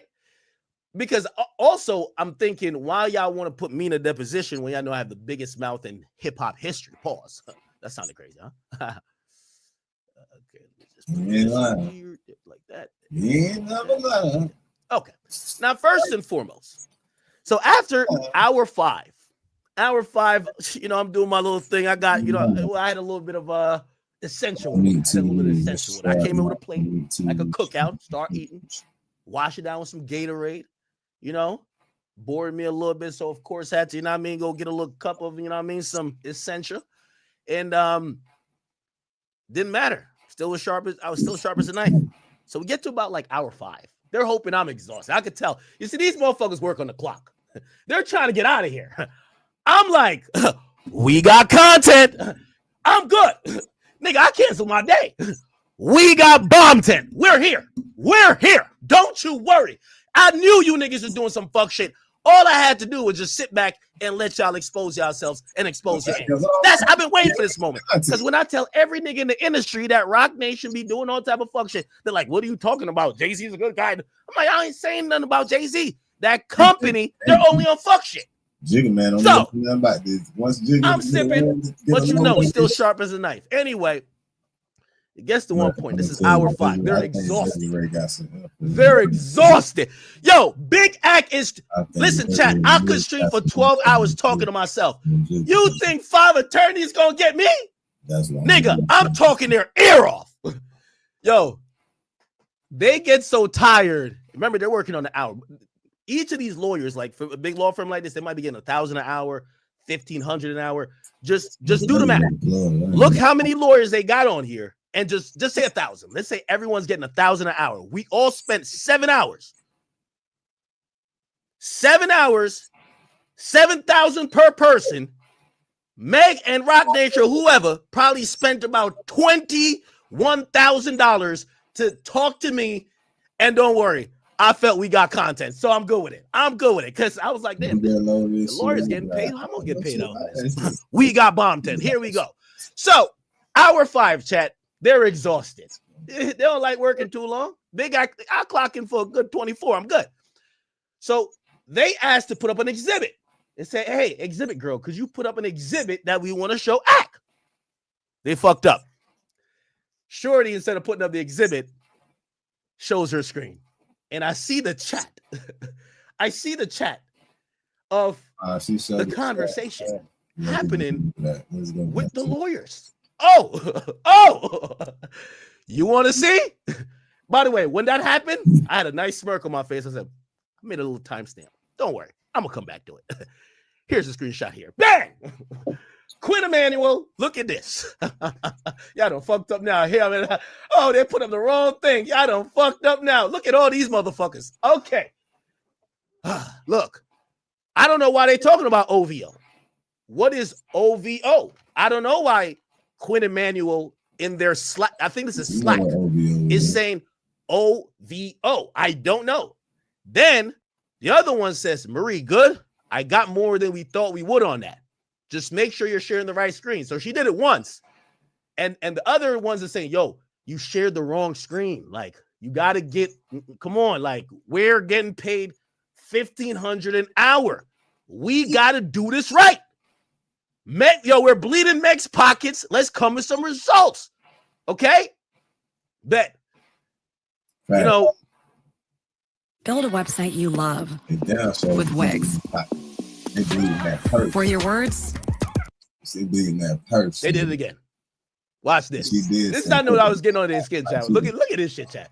Look, I'm talking their ear off. They said, if he won't shut the fuck up, I'm never getting through this. Yeah, I had a lot to say. Yeah, I had a lot to say. Yeah, I had a lot of motherfucking things to say. I had a lot to say. Told my if I don't shut the fuck up, you ain't getting through this. You ain't gonna get through this. Keep building Meg Thee Stallion and Rock Nation. I got a lot to say. Nah, homie, we got no. Listen, yo, but today, cuz I had time, cuz.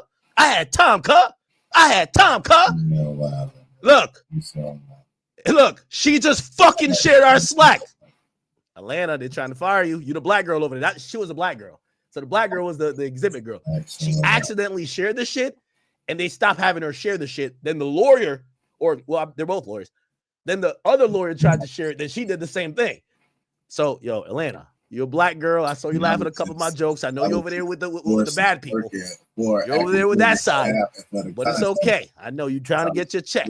Okay? Get in and get out. Marie, Team Rock, what the fuck? Unfucking believable. Here's the interesting part. Tell Dez. By the way, I posted we had a break. I told him I wouldn't be on my phone while I'm answering questions.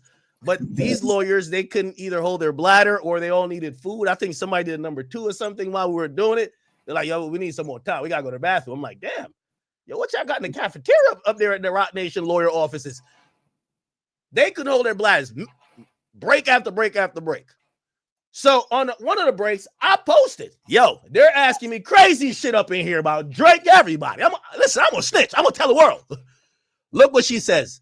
And this is where I realized we got you. Y'all are liars. Tell Dez. If you're the lawyer for Megan Pete, why would you need to tell Dez? Who's Dez? The only Dez that I know, and I could be wrong. Desiree Perez, the co-founder and chief executive officer of Rock Nation. So you did this. So with y'all sitting there with me for 7 hours claiming that y'all had zero affiliation. And that, yes, even if y'all did represent Rock Nation, this is the Meg Thee Stallion thing. My conduct in that deposition, y'all are in an internal chat reporting, go tell Rock Nation CEO this. Akademiks is posting about the deposition. Come on, gang. Come on. When I tell y'all that Rock Nation, Desiree Perez, in my belief, is lining the whole industry up, and everything, even the Meg Thee Stallion, the Halle Baileys of the world, if you connect it to Rock Nation, trust me, they're cooking up some type of poisonous secret sauce to get your ass. Y'all think I'm lying? Well, here it is in 4K. The lawyers of Megan Thee Stallion, because I posted a story saying, yo, I'm in this deposition. They're asking about Drake. She says, tell Dez. I said he couldn't get to the end of the depot without posting about it.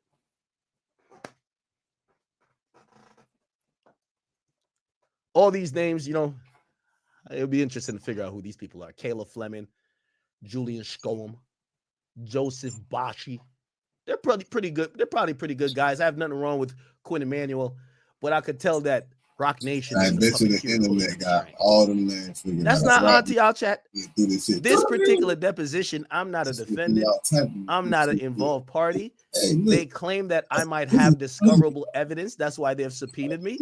And the subpoena required me to do a deposition that they should have been asking me about my knowledge of any information that could help or hurt the defendant or the plaintiff. And the people they asked me about was people like Nicki Minaj, Drizzy Drake. Hey, did Drake ever pay you? Did he ever do this? Who is Grand Wizard Chat nigga? What else they asked me? Well, they asked me everything, but yeah, I didn't focus on the case. They asked me mostly about Tory. But anyway, if anyone, because sometimes people think I'm a kook, like, yo, like you just making shit up about my knowledge of any information that could help. Did he ever do this? Who is Grand Wizard Chat nigga? What else they asked me? Well, they asked me everything, but yeah, I didn't focus on the case. They asked me mostly about Tory. It's a little bit odd to me. But anyway, if anyone, because sometimes people think I'm cool, like, yo, like you just making shit up. In the deposition for Meg, they're saying tell Desiree. And by the way, chat, even with a little bit of, essential water in my system, 5 hours in, I spotted that mistake. It was on the screen for 3 seconds. I mentally timestamped it. I got it. I got it. I got it. Yo, let me in the Slack channel. I want to be up in the Slack channel. I can't get in here. Yo, they ain't gonna let me in the Slack channel though. So they ain't gonna let me in the Slack channel. I want to be up in there with Marie. Marie bad. I want to be up in there with her. I want to be up in there with her. Look at this. Anyway. So let me see what I can share. Let me see what I can share. These people, man. These motherfucking people, man. Let's see if we can start like this. Hey, how you doing? Oh, you want to see how I pulled up? So I pulled up, chat. I ain't even gonna cap with you, chat. This is how I pulled up. This is how I started. This is how I pulled up. Hey, Mr. Allen. Hey, how you doing? You get me? Yeah, can you hear me okay? I hear you. Okay, great. So we're gonna get started and ready to go. Food was banging. Amazing. Oh, in a couple. You know my mama here, right? My mom made some shit. Oh my God. Couple minutes. I don't know if the videographer or the court reporter have just some sort of spelling question. Atlanta. I could tell this chick hating on you because I could see. I know you seen it too. Because she talking shit. You made a mistake. She made the same mistake, but she over here cussing you out like you ain't shit. I heard how she talked to you. If they fire you up there, I got you as general counsel of the academy. I need you over here. I need a black queen over here, man. I need a black queen. I need a black queen as general counsel of the academy. Okay? So if they fire you or they play games with you, just get at me, but this offer only lasts for 90 days. Because other than that, I'm going to think that Jay-Z sent you in as a mole to backdoor me. Okay? I got to be honest. Okay? Anyway. It's for you before we start, okay? Sir. First, could you give me your full legal name, sir? All right. Anyway, it's a lot. So they do a lot of talking, and then they start asking about, yo, what do? You stream? What's the dirt? Of course, I'm gonna make content out of this. You made this whole day. And any other little niggas that want to give me depositions, trust me, I'm making content because I got nothing to hide. I probably said more online than I've probably said in private anyway. So the fucking thing that I'm like, oh, hope that doesn't come out. Bring it out at me. Well, at least at first, and then we missed that date, but whatever. Right, and that was. All right, I got to skip through this. I'm just asking if that individual runs the account. Oh, they was on Grand Wizard's dick. I swear. I'm just asking if that individual runs the account. Who does run the Akademiks TV accounts? Ran by multiple people, but one of my close friends does run it. His name is Grand Wizard. He runs that. Grand Wizard chat nigga. Here we go. Grand Wizard chat. What? Nigga. Okay. Can you spell that, Nick? I didn't get that. Now I thought he was playing with me. What you mean spell nigga? What you mean? You know what that, come on, stop playing with me. I had to get it right. The last part of the name. Huh? Spell the last part of the name? Look, even the black girl was like, hold on now. Even the black girl was like, hold on now. Hold on. Hey, Atlanta, I don't know if I'm saying your name wrong. Them white people up there, I can see. Yo, even the black chick was like, wait, hold on now. What the fuck? What we doing? What we doing? Yo, she on her Anthony Fantano shit. Close friends does run it. His name is Grand Wizard. He runs that. Grand Wizard chat nigga. Keep watching Shorty in the left right here. I fuck with her. Grand Wizard chat. What? Nigga. Okay. Can you spell that, Nick? Can you spell it? Oh, nah. This is that Jim Crow shit right here. Hold on now. We gonna do it. I didn't get that the last. Look at my face and look at her. It's black. Yo, you see, black people got a shared consciousness. Even though she's over there working with venom in them, she knows what it is. What you mean? Like, come on, man. Like, you playing now. You playing now. You playing now. You playing. Look, both our faces say the same thing. Look at our faces. What? Look at her face. Look at her face. Her face is like, let me just keep milking Desiree Perez, Meg Thee Stallion, and motherfucking Sean Carter. We over here like, should we call Dr. Well, Dr. Umar might need some bread. I don't know if he's going to come over here. I don't know if Dr. Umar going to come over here. Who do we call when we find some racism now? If we feel like this is about to be some racism, who is the number one person we going to call? Because she was giving the look too.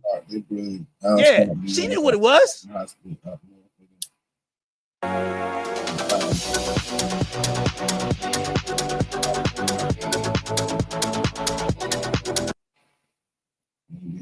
Who were we gonna call? I don't know who we call. Okay, anyway. Part of the name. Are we spelling the N-I-G-G-A? Or I gotta let them know it's N-I-G-G-A. You feel me? I don't know if she was trying to figure out if it was an ER type of situation. I didn't hear it clearly. That's why. Okay. It's Grand Wizard chat niggas, all one word. And I think, for purposes of this, with the A, not fine, the if I call, understood? Look, see? Clock it. Clock it, girl. Clock it. Clock it. Clock it. Clock that shit, girl. She know what it is. You know what it is, man. Stop playing. Y'all stop playing.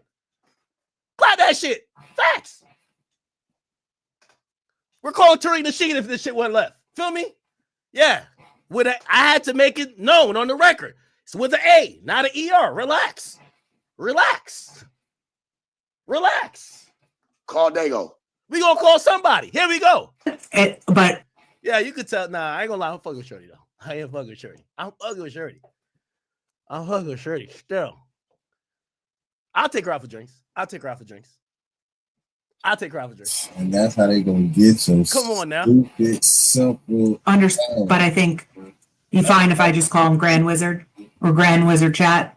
We could use that. I'll be comfortable if you use that. Yes. Yeah, I'll be comfortable. Because if you start saying nigga up in here, we might have a problem. I know y'all work for Rock Nation, but there might be a problem up in here. This deposition might stop getting deposed. Facts. Okay, great. That's what I feel most comfortable saying. With the individual who runs the Grand Wizard chat account.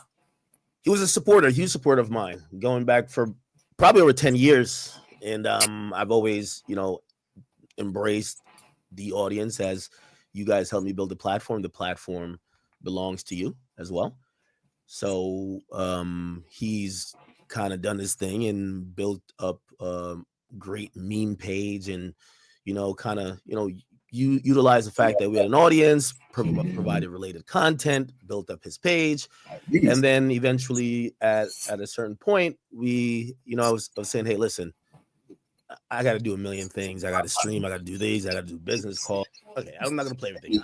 Listen, Grant's my man. Y'all know Grant's my man. Okay, let me try to get. I'm gonna get. I don't know if I'm gonna show everything. I'm trying to skip through. Yeah, so they show my Instagram page. They could become members and all. Okay, so they start asking me about money. They say, "How do you make money?" I say, "Bro, I'm a streamer. I work with labels. I have other businesses, but you probably only care about the businesses online." And they only did. And it was mostly about, okay, well, I work with capital of Jay-Z and what seemed to be, oh, we're like the home team. And then they completely obliterate competition and also music that we haven't identified. I can't hear you. Are there any other record labels that you haven't already told me about this morning that have paid you to promote one of their artists? that pretty much encapsulates all of them, right? I said UMG, music companies. You get what I'm saying? So that's why I said so to speak.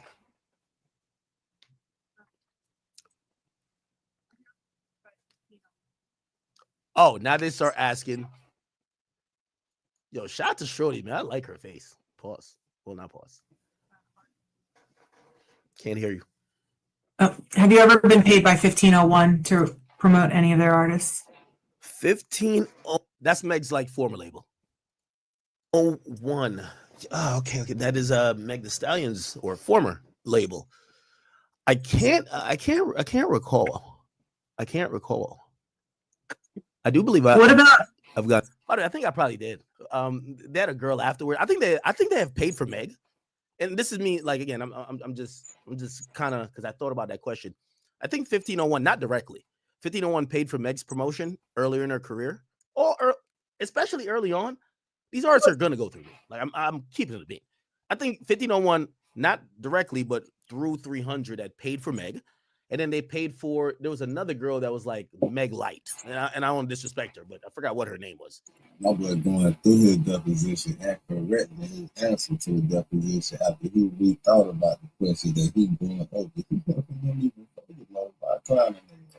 Forgot what her name was. I think they might have got and trying to expose the whole situation. I'm sorry, go ahead. And by the way, here's the thing: this is what litigation gonna bring. You see all this shit. Yo, you heard what Drake said? The darkest secrets are coming to light. I got no problem with them. This ain't secrets for me. These are secrets for these artists who act like they just got hot all of a sudden. So y'all can have me in a million deposition. I will sit there and spell out for every single artist who paid and who didn't. I will tell y'all niggas. Oh yeah, I ran that budget up. What are you talking about? So I give no fucks. I do believe I've gotten paid to promote Meg Thee Stallion. She's a major artist. I know. Oh, look at her face. Look at her face. Look at her face.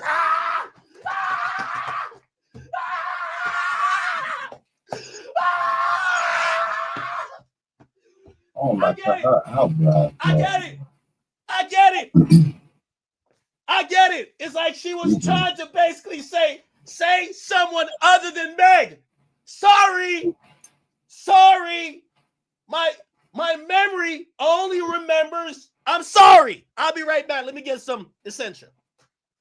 I can't play without me being here because there's a protective order on certain executives. It has got hot all of it. When too much work bogs you down, Asana helps you handle it. That's because Asana.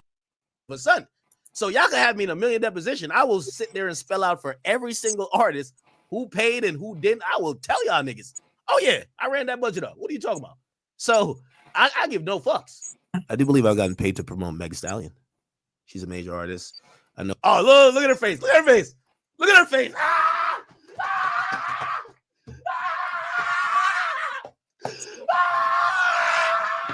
It has got hot all of a sudden.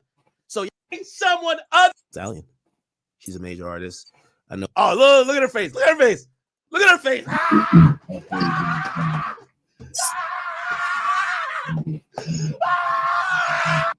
I'm just trying to tell y'all this.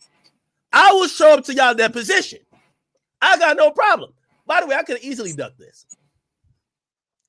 Process server showed to my house 3 times. Last time I said, open the gate, let him in. Open the gate, let him in.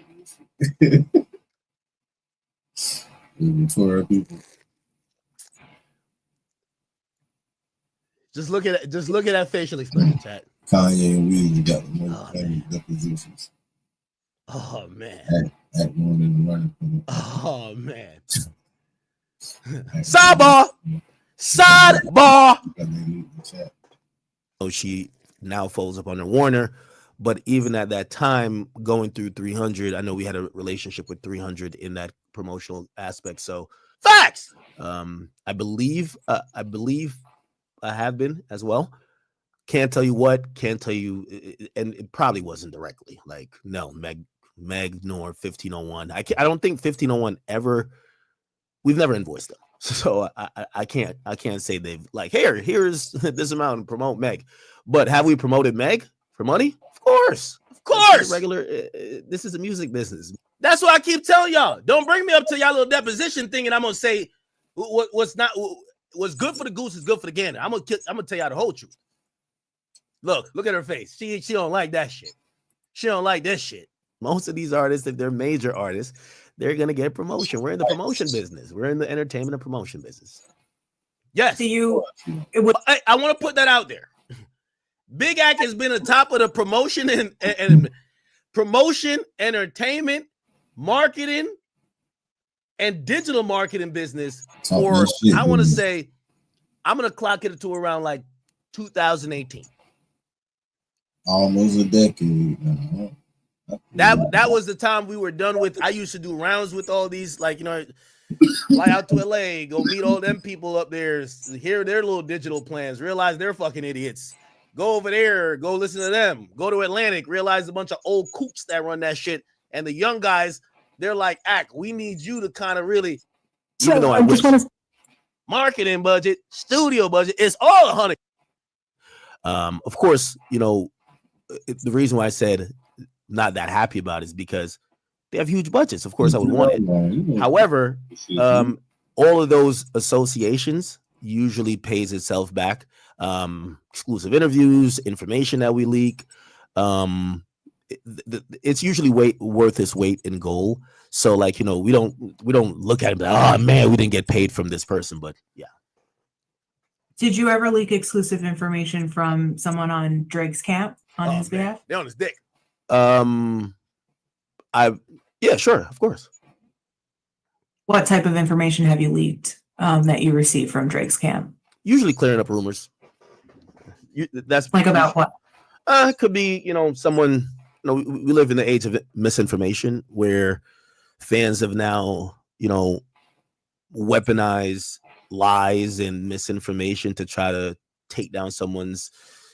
Actually, that sound like defamation.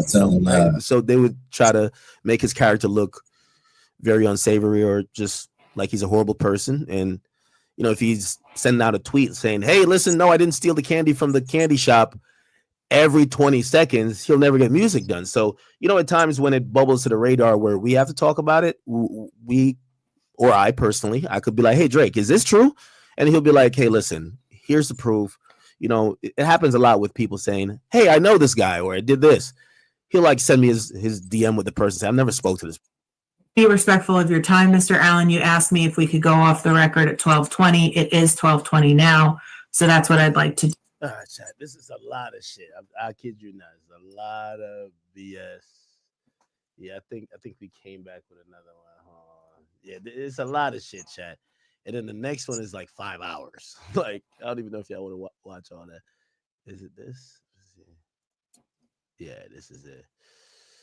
Oh, man. Here for the record. I didn't mention it, too. Yeah. But other than that, she's kind of like been absent from my orbit. It's hard. But not mention it, too. Here for the record, because I think now 3 hours into this, they asked me about Milagro. 3 hours. Check this out. So this is 3 hours into it. Okay. Did you have any communications, and apologies if I asked this question already, but did you have any communications with members of his legal team during the course of the trial? Nah, I don't talk to his lawyers. Never have. What about members of his family? I don't know nobody in his family, honestly. So you've never spoken to Sunstar Peterson? Well, I've seen from the media that's his father. No. Okay. Do you know who Caesar McDowell is? Yeah. And he's the CEO of UTP, or Unite the People. Yeah. Is that what you understand? To speak to him during the course of Mr. Lanes' criminal trial? No.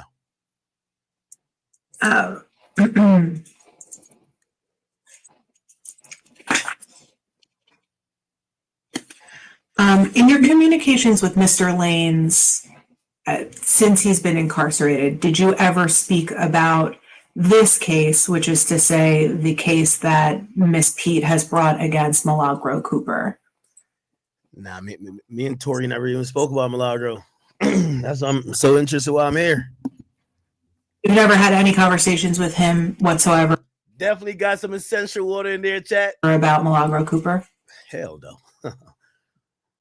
Why do you say hell no? Because in the grand scheme of things that he would want my attention for and I would want his attention for, Milagro is like, with all due respect, is just not something we talk about. I don't know their relationship, lack thereof, or how, whatever. I'd find it amusing or odd if Tori actually said, "Hey, listen, Milagro." I'd be like, "Huh?"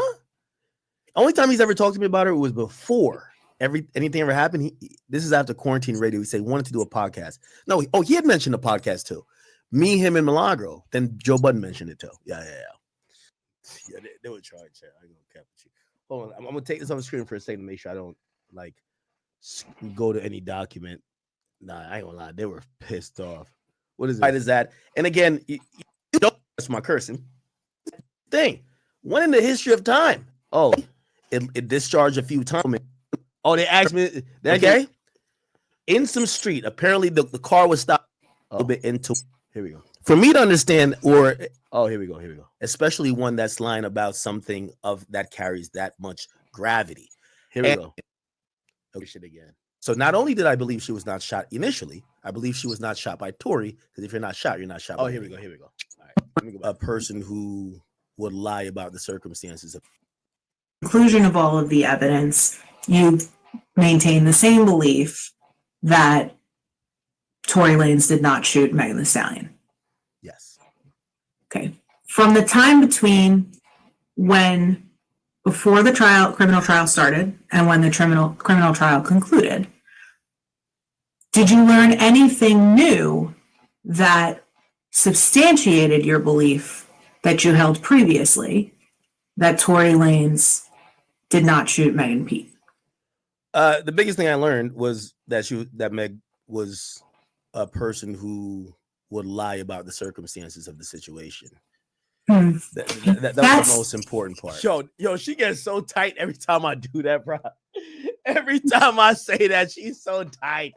That was not the assignment. The assignment was go get Akademiks on record in a deposition saying, I never thought that Meg lied. I was just over here over whooping just to get some views. No, I don't think this chick is a credible. I think she's a liar. And I think she's a liar based on what I've seen. So I'm a little bit confused by that, Mr. Allen, and I'll tell you why. Because you told me that your belief from Jump Street, that Megan Pete was not shot by Tory Lanez, was based in the fact that you thought she was a liar. So I guess my question is, how did you determine that she was a liar from Jump Street if one of the new pieces of information that you just told me you gathered between the start and the finish of the trial was that she lied about certain circumstances? Again, you're jumbling up two times. So when the incident first happened, I was one of the first media outlets to report on it. It was reported that she stepped on glass. So I believe that she was not shot.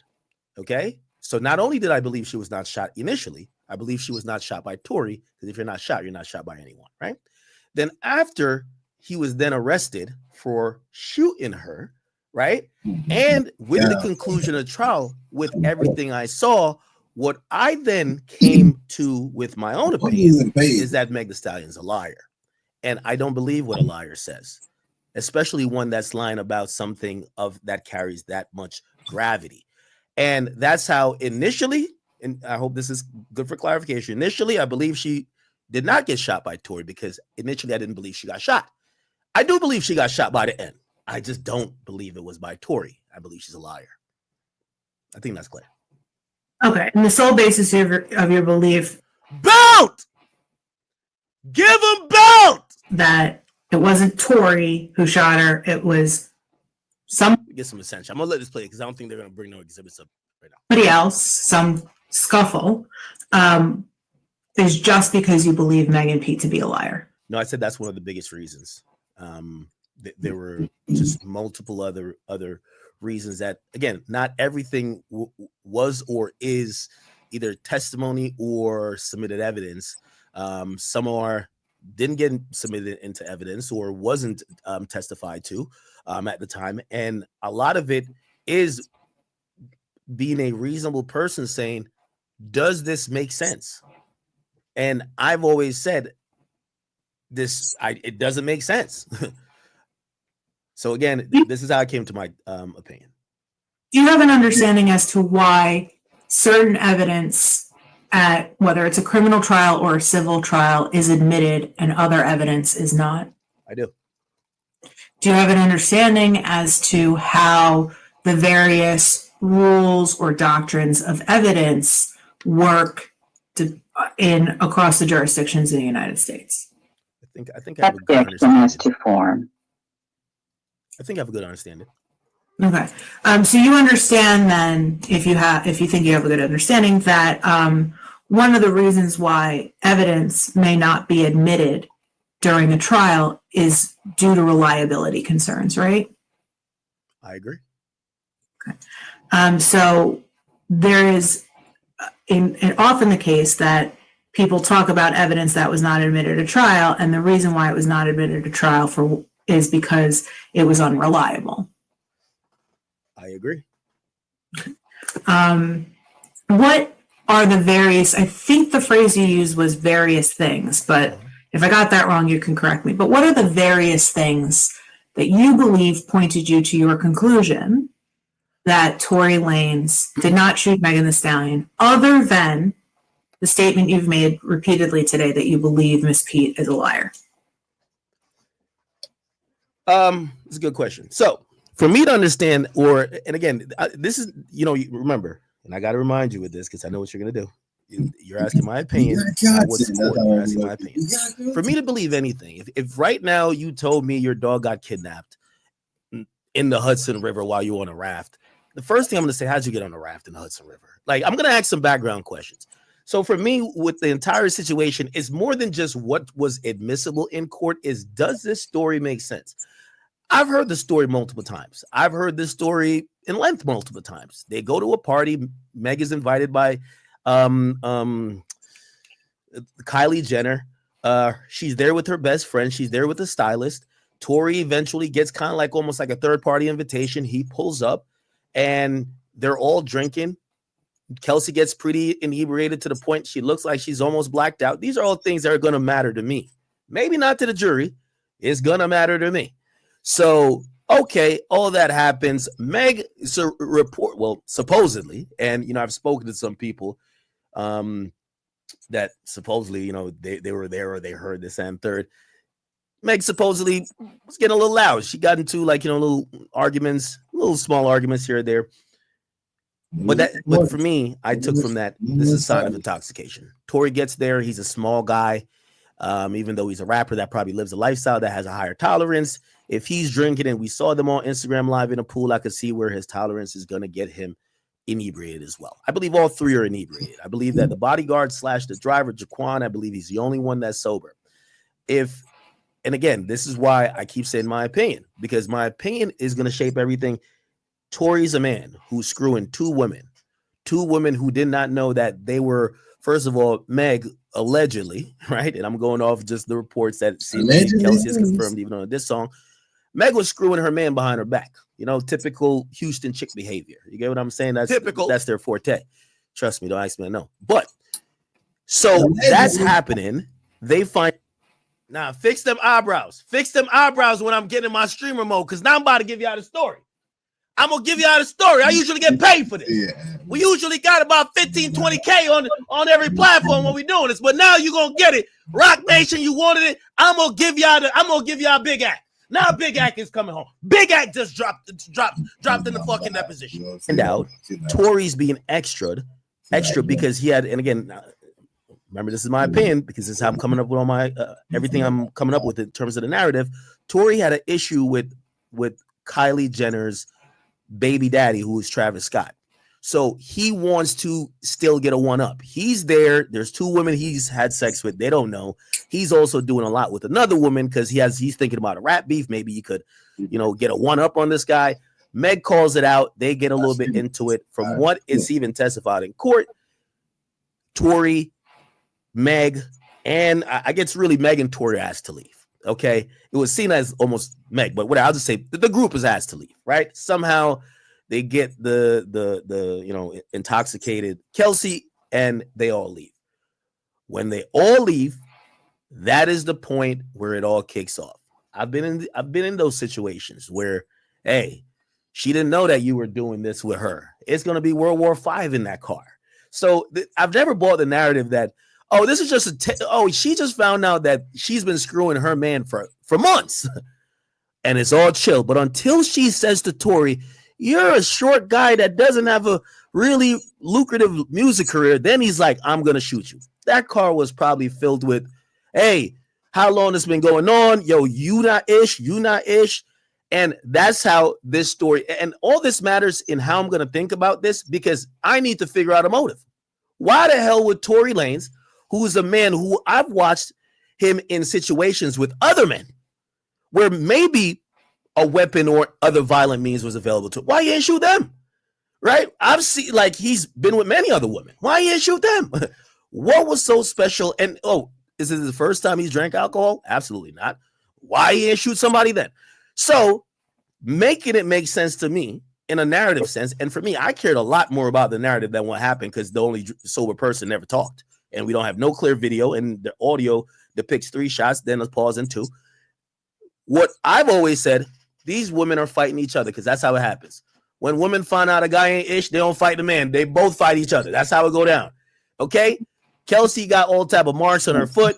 She never was, which by the way, I think, I always thought Tory's legal team was they were inept. You know what I mean? Maybe you should have got somebody at Quinn and Emmanuel. Y'all could have probably done a better job. But they should have asked the obvious question. Why the heck is this woman have scratches and marks?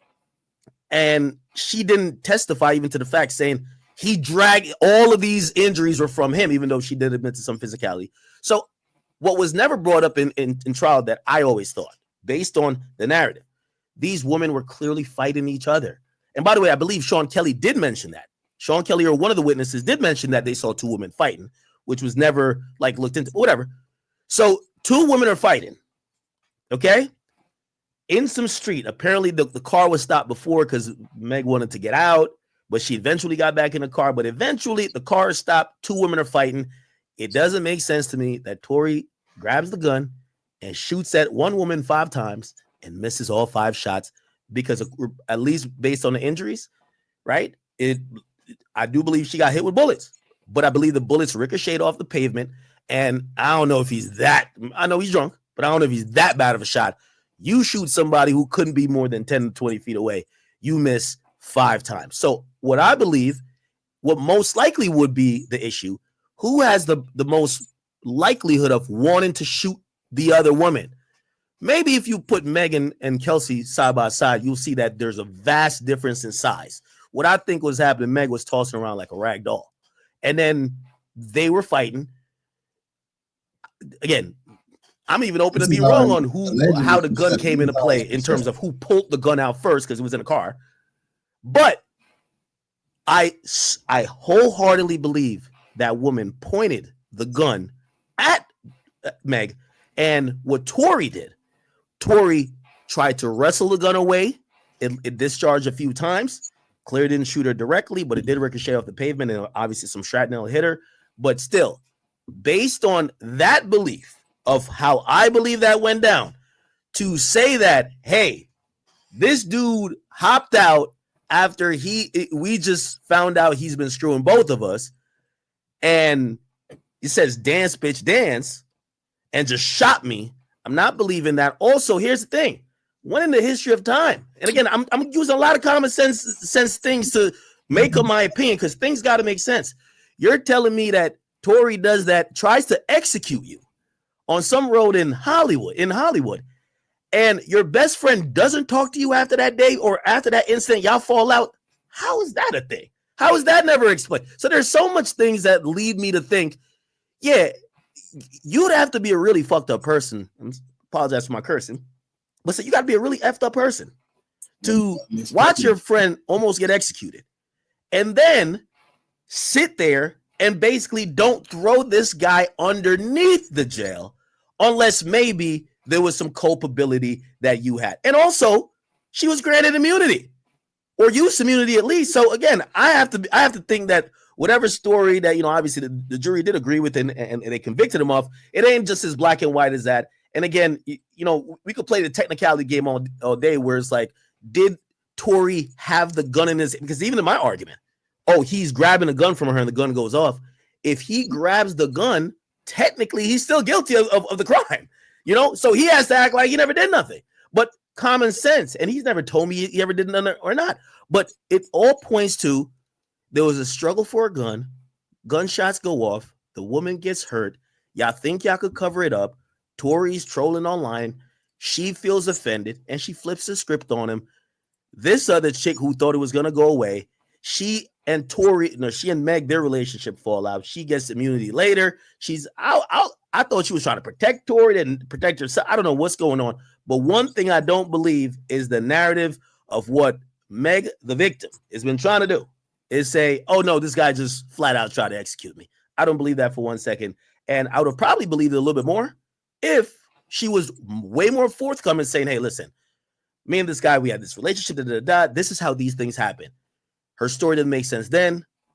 For me, some of her statements were still a bit inconsistent or jumping all over the place because she never addressed the fight on the stand. And then by the end, I was just like, I'm going to be honest with you, I'm throwing this entire thing out. I think this woman is just incapable of telling the truth. And that's where I'm coming up with that. But those are the other factors or the narrative that has led me to believe, hey, Tory didn't do this or Tory's in jail because of not the reason that we believe he should be in jail for, right? Like, and shoot, I've been waiting. If there was ever a video that came out that showcased Tory just aiming at her and trying to shoot this woman, I wouldn't be supporting Tory at all. Do you think, Mr. Allen, that absent a video, it is impossible to convict somebody of a crime? No. Okay. But the narrative has to make sense. I got it. I've heard quite a bit of an explanation that you suggest has been grounded in you mad your common sense. But what I didn't hear and what I'll ask you to provide is a single piece of any kind of admissible evidence or proof that anything that you just said is true. Do you have it? Okay, so objection at the form. Shorty sassy, but that's got to give it a belt still. The belt got to be given. So again, you're once again trying to argue legally about my opinion, but I'll give you a little bit of that. No, Mr. Allen, I'm not trying to argue about your opinion. I'm trying to ask you what the basis for your opinion is. Telling me I have an opinion and I just made it up and therefore it's my opinion and I can have it it's not the case. What I'm asking you is what's the basis for your opinion? You haven't told me yet. Okay. Do you have one? Okay. So the basis for my opinion, number one is narrative. I just gave you the narrative. Number two, I do find it rather odd that, and again, based off this theory I have, my theory would have been easily dispelled if they said, oh, we did a GSR test, which is a gunshot residue test on both Tory and Meg, and voila, she was clean.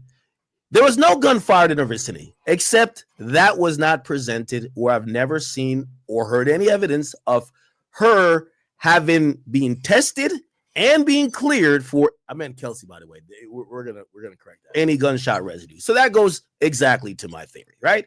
Second of all right, cool. At first we hear this. Hey, listen. You're saying that you would have liked to see a GSR test done, not just on Tori, but on Megan as well? No, Kelsey. Did I say Megan? I mean Kelsey. Yes. Megan. Yes, Megan. No, not Megan. Kelsey. I keep mixing up names. Kelsey Harris. Yes, of course. Because in my theory, they're struggling for the gun. Tori's trying to stop it. Right. Well, hold on, back up. In your theory, they're struggling for the gun. Yes. That's your theory. Okay. But the way but hold on. But your theory hasn't been proven by anybody, has it?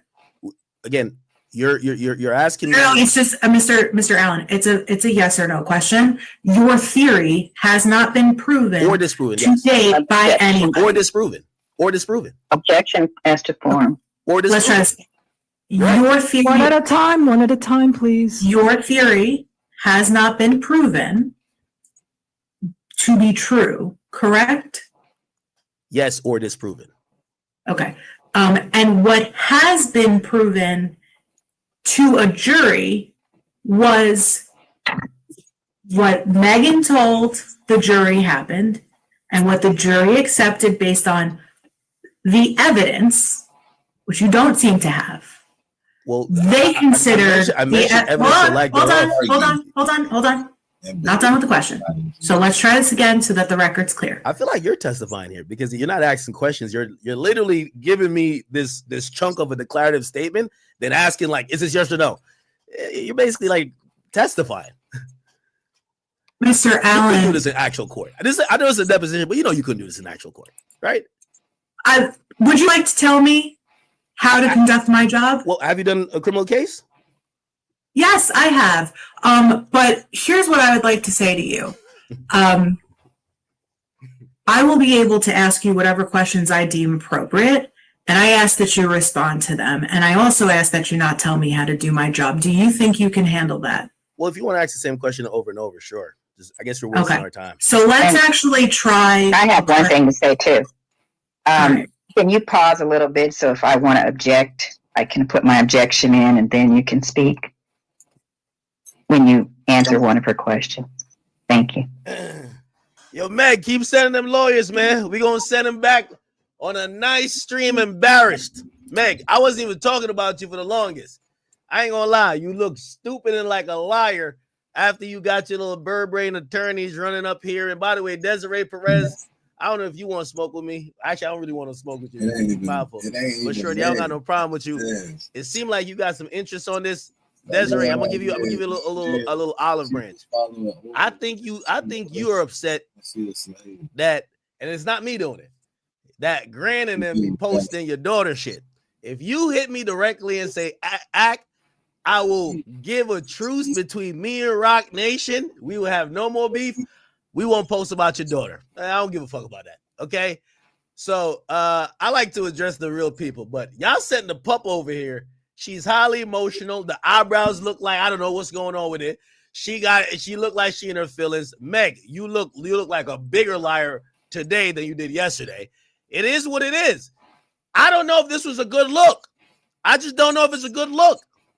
By the way, all these lawsuits being filed on behalf of Meg is trying to create, it's a fear-mongering tactic to try to tell bloggers, speak nicely of her or else you're going to get sued. Well, I don't know why you would want to act in the deposition because I'm going to sit here and argue with you, make content about it. And even if you sue me, I'm going to make content about everything with that because we got to pay them legal fees. Okay? I get it. You get the Three Stooges or whoever the fuck you got at Quinn Emanuel down to just because I guess you got him on whatever retainer down to file any type of frivolous suit. But Meg, if you don't realize by now this was a bad look, you're dumber than I thought you were. This was a bad fucking look. But okay, it's all good. Sure. So we've established that your theory. Also, if you're going to get attorneys, get the ones that's not emotional. Get the ones that's not emotional. You got to get the ones that not emotional. Your narrative that you've just explained, Mr. Allen, has not yet been proven, right? Yes. Okay. But there is a story that has been proven, correct? Objection as to form. No. Okay, so you don't believe that there is an explanation of the events that happened on July 12th, 2020 that has been proven to be true? I know he was found guilty of, but the story, we don't know what happened. I mean, you could bring me to the details because I don't know what happened. You know? You would agree with me that a jury of 12 disagrees with you about whether or not we know what happened that night, right? A jury of 12 agrees that Tory shot her. That's all. Like there's no agree with. No, that's all they say. That's all they said. I feel like you're putting words in the jury's mouth. A verdict doesn't mean they agree with everything. It's what was alleged. Did he shoot her? Yes, the jury agrees with that. But everything else you're trying to lump in it, no. And for me, it's much larger than that. Sir Allen, let me understand this correctly. You fundamentally disagree with what the jury determined, right? Yes. Okay. I So agree with your explanation that you say supports your disagreement with the jury's determination has not been proven, right? Okay. Okay. But the jury accepted an explanation of events that occurred that night, which resulted in the jury finding, contrary to you, that Mr. Lanes shot Megan Thee Stallion, correct? They found that. Objection as to form. In their opinion, they did believe that he shot her. Yes. I think earlier we talked about an individual by the name of Caesar McDowell. Do you remember me asking you questions about him? Yeah. Okay. When is the last time that you spoke to Mr. McDowell? I've never spoken to this guy. Have you ever been in communication with him ever? He's emailed me documents and briefs that I guess they filed on behalf of Tory. And but I'm a press outlet. I get those emails from PR people all the time, but there's no, hey, send me this, or hey, let's talk about this. He sent it to me like you would probably send to Hip Hop DX. He would probably send to Double XL or whoever else. So it's an email that's not responded to. What exactly did he email you? Hey, this was filed today in court. PDF. So did he only send you documents that were filed in court during the criminal trial? No. Well, I've only known about this guy in the appeal, so I don't know if he was around in the criminal trial. So in them putting up their, briefs in the appellate stage, they have said, "Hey, listen, we filed this because I used to be one of the content creators who would try to get these documents to fully break down, rather than going off what either Variety said or TMZ. I wanted to read the whole thing. I don't know if he watches me or whatever, but he would just send me the thing that I could just have the document on hand, which I appreciated." When is the last time that you received an email communication from Mr. McDowell? I believe probably was around the time of that press conference. I think we had got like some either a declaration and there was another filing that was associated with the declaration of Quan, I believe. But yeah, I had gotten those documents.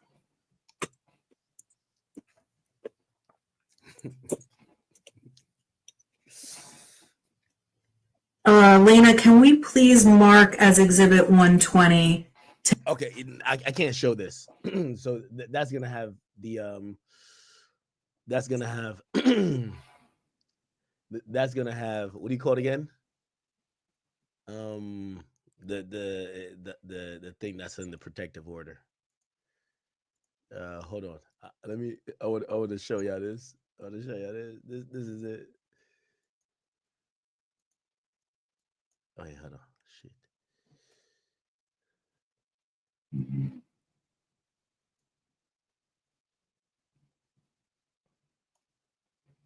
I want to show.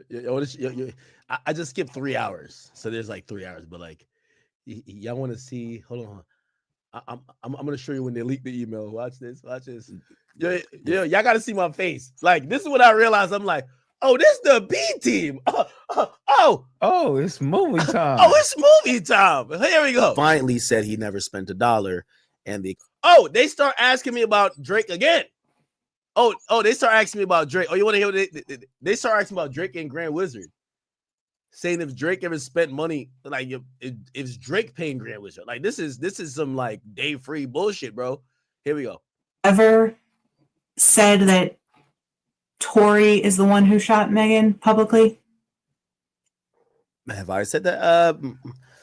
To the best of my knowledge, no. But in trying to rationalize, and I've kind of hypothesized what may have happened, I probably have, honestly. But Let's mark as exhibit. I'm sorry, Mr. Allen. hold on, go ahead. Okay. Let's mark as exhibit 138, tab number 22A. Elena, please. Okay. Hold on, I gotta say something serious. And if there's a transcript, we'll mark it as 139. Oh, I gotta say something serious. There is. Okay. Yeah. And while we're waiting for that, Mr. Allen, I did have a couple more questions about the Grand Wizard chat account. I think this morning you told me that you don't know the individual who runs that account. Is that what you said this morning? I think you've also taken that out of context. Knowing meaning, have I spoke to him? Yes. Do I know his government name, and have I met him? No. Okay. And do you know whether or not the person who runs the Grand Wizard chat account has ever been associated with an account called OVO Grand $? Called what? OVO Grand. Yo, Grand, you have an account called OVO Grand? OVO Grand $? I have no knowledge of that. Okay. What about OVO Grand? I think that's a nickname of his. I don't know if that's a real account. Do you believe it's a nickname of the individual who runs the Grand Wizard chat account? Yeah. Why do you believe that that's a nickname for him? Because everybody who likes Drake, people just usually colloquially call OVO, whatever your name is. I'm pretty sure they call me OVO Akademiks. Everyone. Because OVO is Drake's record label, right? Yes, it's Drake's record label. Okay. Have you ever Weirdo. Do you know whether or not the individual who runs the Grand Wizard chat embarrassing that account has ever been associated with the handle Certified Lover Grand? Yo, Grand, you got an account called Certified Lover Grand? Certified Lover Grand is crazy. That is kind of fire still.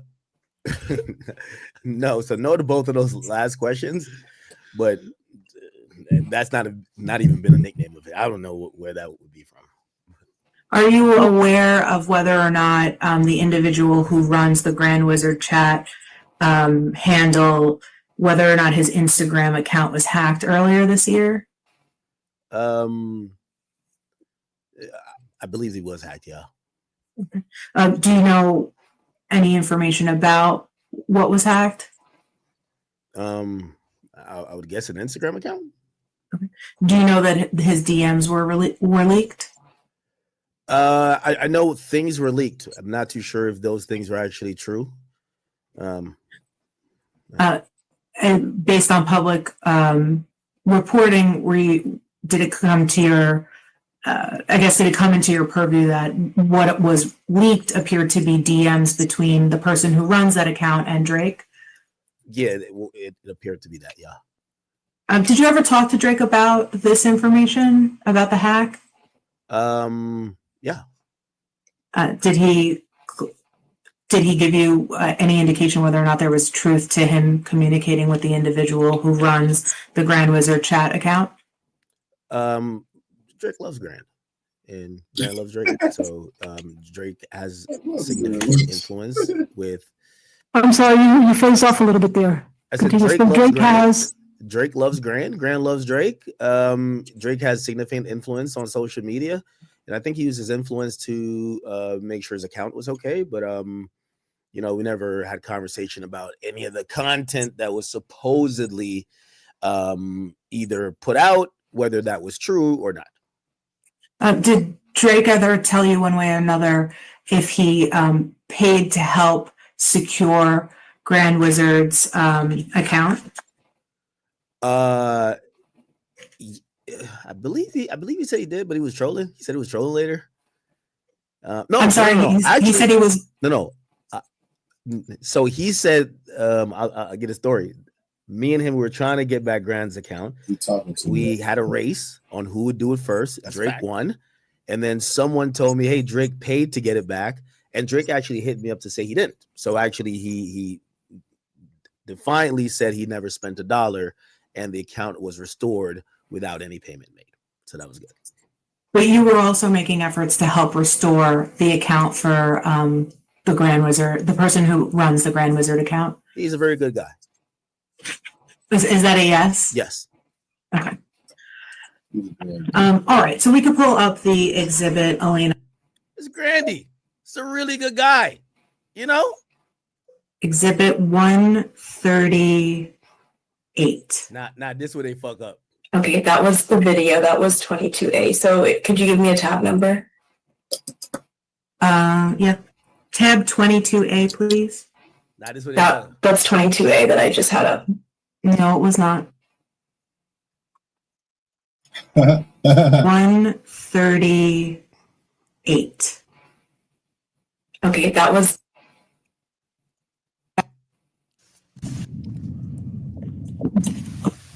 Oh.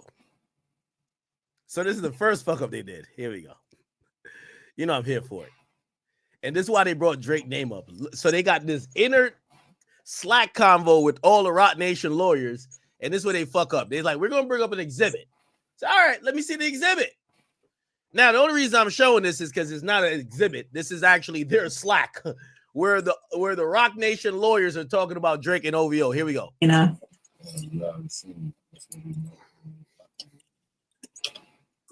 So she shares a screen. Bang! Here we go. So FYI, so no one wastes their time. This video is not useful for deposition, just funny. I don't know what video this is. And then Julian says, LOL, LOL. Atlanta says, I was dropping this in case useful later. Damn, Atlanta, you was my girl. So this is DJ Akademiks' testimony about the DNA tweet. Okay.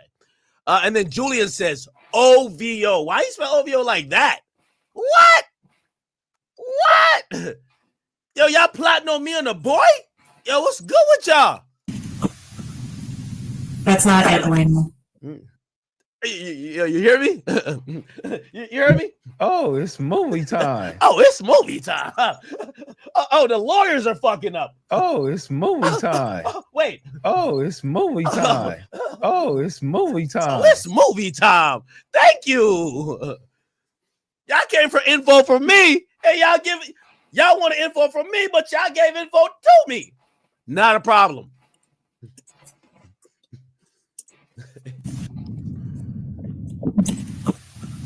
Oh, it's movie time. Look at Joy. Got more than I thought we would on that. That's not Atlanta. I thought we were going with 22A. Please take that down. Oh, please take it down. Please take it down. Oh, it's movie time. Elena looked down. Look at my face. She was doing Think that was for your eyes only, huh? I think that was for your eyes only. I do think it was. Y'all can't make a nigga who's, you know what I mean? I'm hours off that, that essential water. You know? I want that essential. Yeah. Yeah. Take that down. Take that down. Take that down. Take that down. Take that down. No, take that down right now. Take it down right now. Take that shit down. You heard what I said? I think that was for your eyes only. Yeah. You need to take them out. What exhibit will we like? You deserve to take that out. That's not Atlanta. I thought we were going with 22A. Please take that down.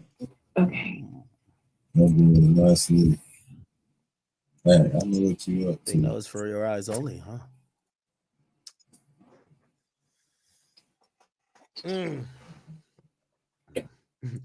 Yo, chat, You know when you got to backdoor the back door? Chat. One in the chat if you've ever had to install a backdoor for the back door. Oh, man. Oh, you got to backdoor the back door. You got to backdoor the back door. It's all good. It's all good. Here we go. Now she gets mad at Elena. What exhibit will we break? Exhibit 138. Hilarious. Okay, that was the video. That was 22A. That wasn't the video, girl. You showed your DMs with the other lawyers. So could you give me a tab number? Yeah. Tab 22A, please. That's 22A that I just had up. No, it was not. Mm.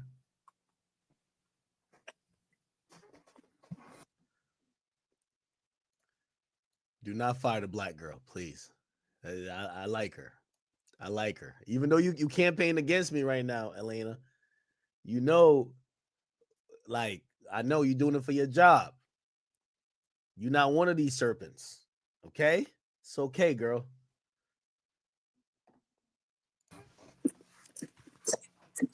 Oh, look at her face. Oh, damn. Nah, she ain't gonna lose her job. She ain't gonna lose her job.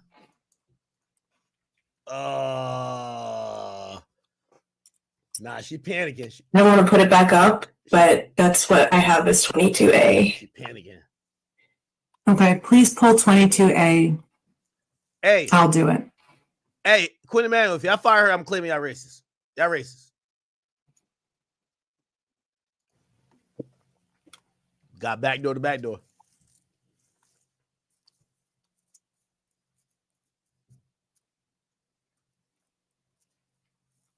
Hold on one second. I gotta open the video. I feel bad. She feel. Elena, we rock with you. Don't let it do you like that. Look at me. I'm thinking I might have to hire her, man. Look at this little smirk on my face. Oh no. You know what I was saying on my face? I don't know if y'all caught it. About a minute ago, you're gonna see me. I looked up, timestamp that bitch. I'm like, caught y'all lacking. That's all I need. You want to see when I timestamped the chat? You want to see when I timestamped it? Here the timestamp. You see that? Is that typing right there? That's 22A that I just had up. Here we go. No, it was not. Look at me. Timestamp that bitch. Yeah, I got y'all. Embarrassing. I got y'all. Let's just make a note. That was a timestamp right there. Oh, it's movie time. It's movie time. Is she panicking? Lacking. Caught you lacking on that one. I'm sorry. Just watch me. I'm like, I don't want to put it back up, but that's what I have as 22A. Look at me. Oh, it's movie time. Okay, please pull 22A. I'll do it. Oh, the lawyer mad, or the main lawyer, because you're both lawyers. I'll do it. All right, let's see her do it. She tight. She's so tight. Look at her. Hold on one second. I gotta open the video. Oh, it's movie time.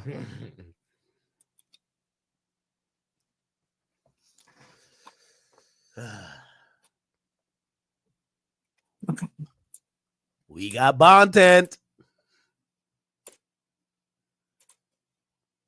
Okay. I'll sit here with y'all. Oh, okay. We take it off for a second. Okay. I'm not going to show you what the video they were trying to play. Even though this is a publicly available video, I ain't going to lie. It was an Instagram live or something. But you're going to fuck up. Because we can't hear the audio. I'm just pausing it for a second because I want to test if you can actually hear it, Mr. Allen. No audio. No audio? You can't hear it? No audio.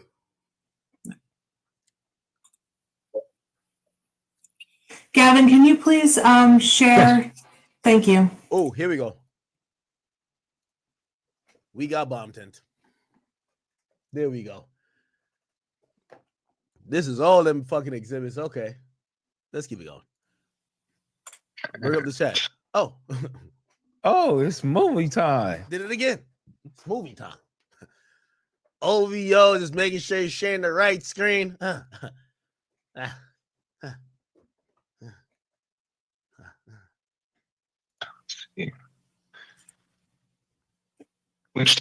She panicking up here again because she's like, bitch, you're doing the same thing I did.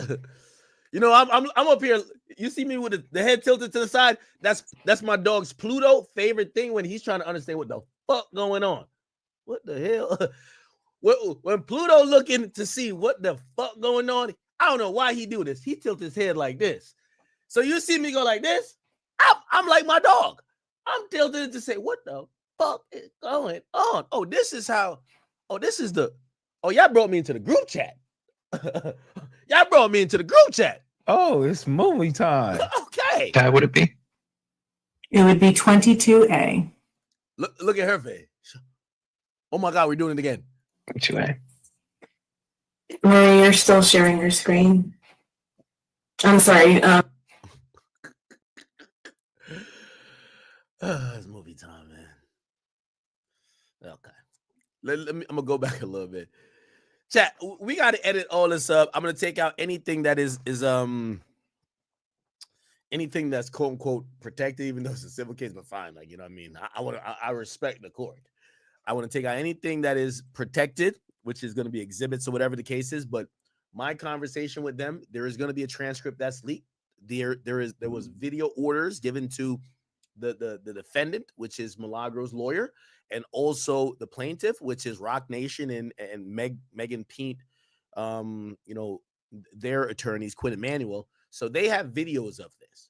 Here's the thing. I got nothing to gain. You know how they served me this? They served me this and they gave me $101. I don't know why they gave me money, because I asked the process server, because I was out there washing the Maybach. And I said, why y'all give me money with the service letter? I've gotten served before. I've never gotten money. They said this is a witness fee. And I'm like, oh, they think I'm a cheap hoe. $100. I said, no, we got content. So I really did this because I said, you know what? I needed some good content. And yes, I'm going to stretch this motherfucker. Okay. I'm sorry to say. So again, Rock Nation, hopefully I got what y'all want. Milagro, hopefully you got what you want. But Big Ad got what he wanted. And we got content. Fuck it. Let's see what else they got going. Standard of defamation. But yeah, that is definitely problematic. All right, I'm gonna take it off because I'm gonna skip. Oh, it's already off. Sorry. In person. Did you speak to Mr. Baez? They asked me if I've talked to every Tory lawyer. I'm like, I don't talk to these niggas. What you're talking about, where you say that sometimes you don't even have to wait for the label to come to you because there's an editorial element of it. Yeah. Do you recall that happening around the time of Mr. Lanes' trial? Oh, okay. I'll go. Like, I actually, and I listened to a lot of his music. I didn't take that into mind. They were trying to see if Tory was paying me for music release. Well, I told them Tory never paid me to put out nothing against Meg. So they're like, did Tory pay you for music releases? I'm like, I get paid for all music releases most of the times. But specifically with Tory, he didn't really pay me for music because we're already posting his music because it was trending. So I'll explain that. I don't care if y'all see it. Here's this, and I'm not even knowing who it's from. I've definitely gotten texts with documents that I didn't know who it's from pertaining to this case. That's absolutely true. So, but when you use the word met, that's why I said met in person. No, if you're going to consider it a meeting, that someone says, hey, do you want this document? I am so-and-so. Here's the document. I guess we're going to have a lot of gray area there.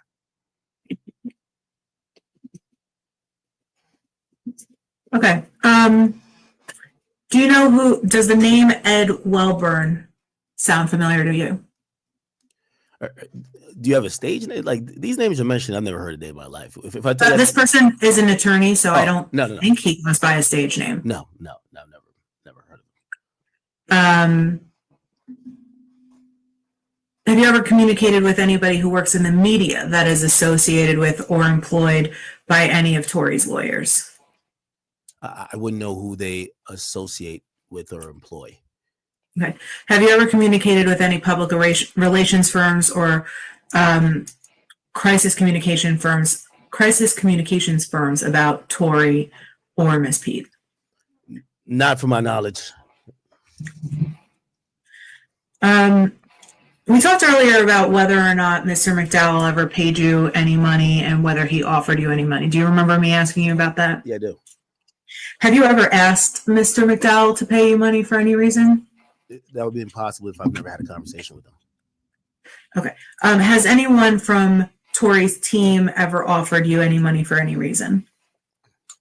The only time me and Tori's team have ever discussed anything is the promotion of music, which usually was always facilitated by, he had a label called Create at that point.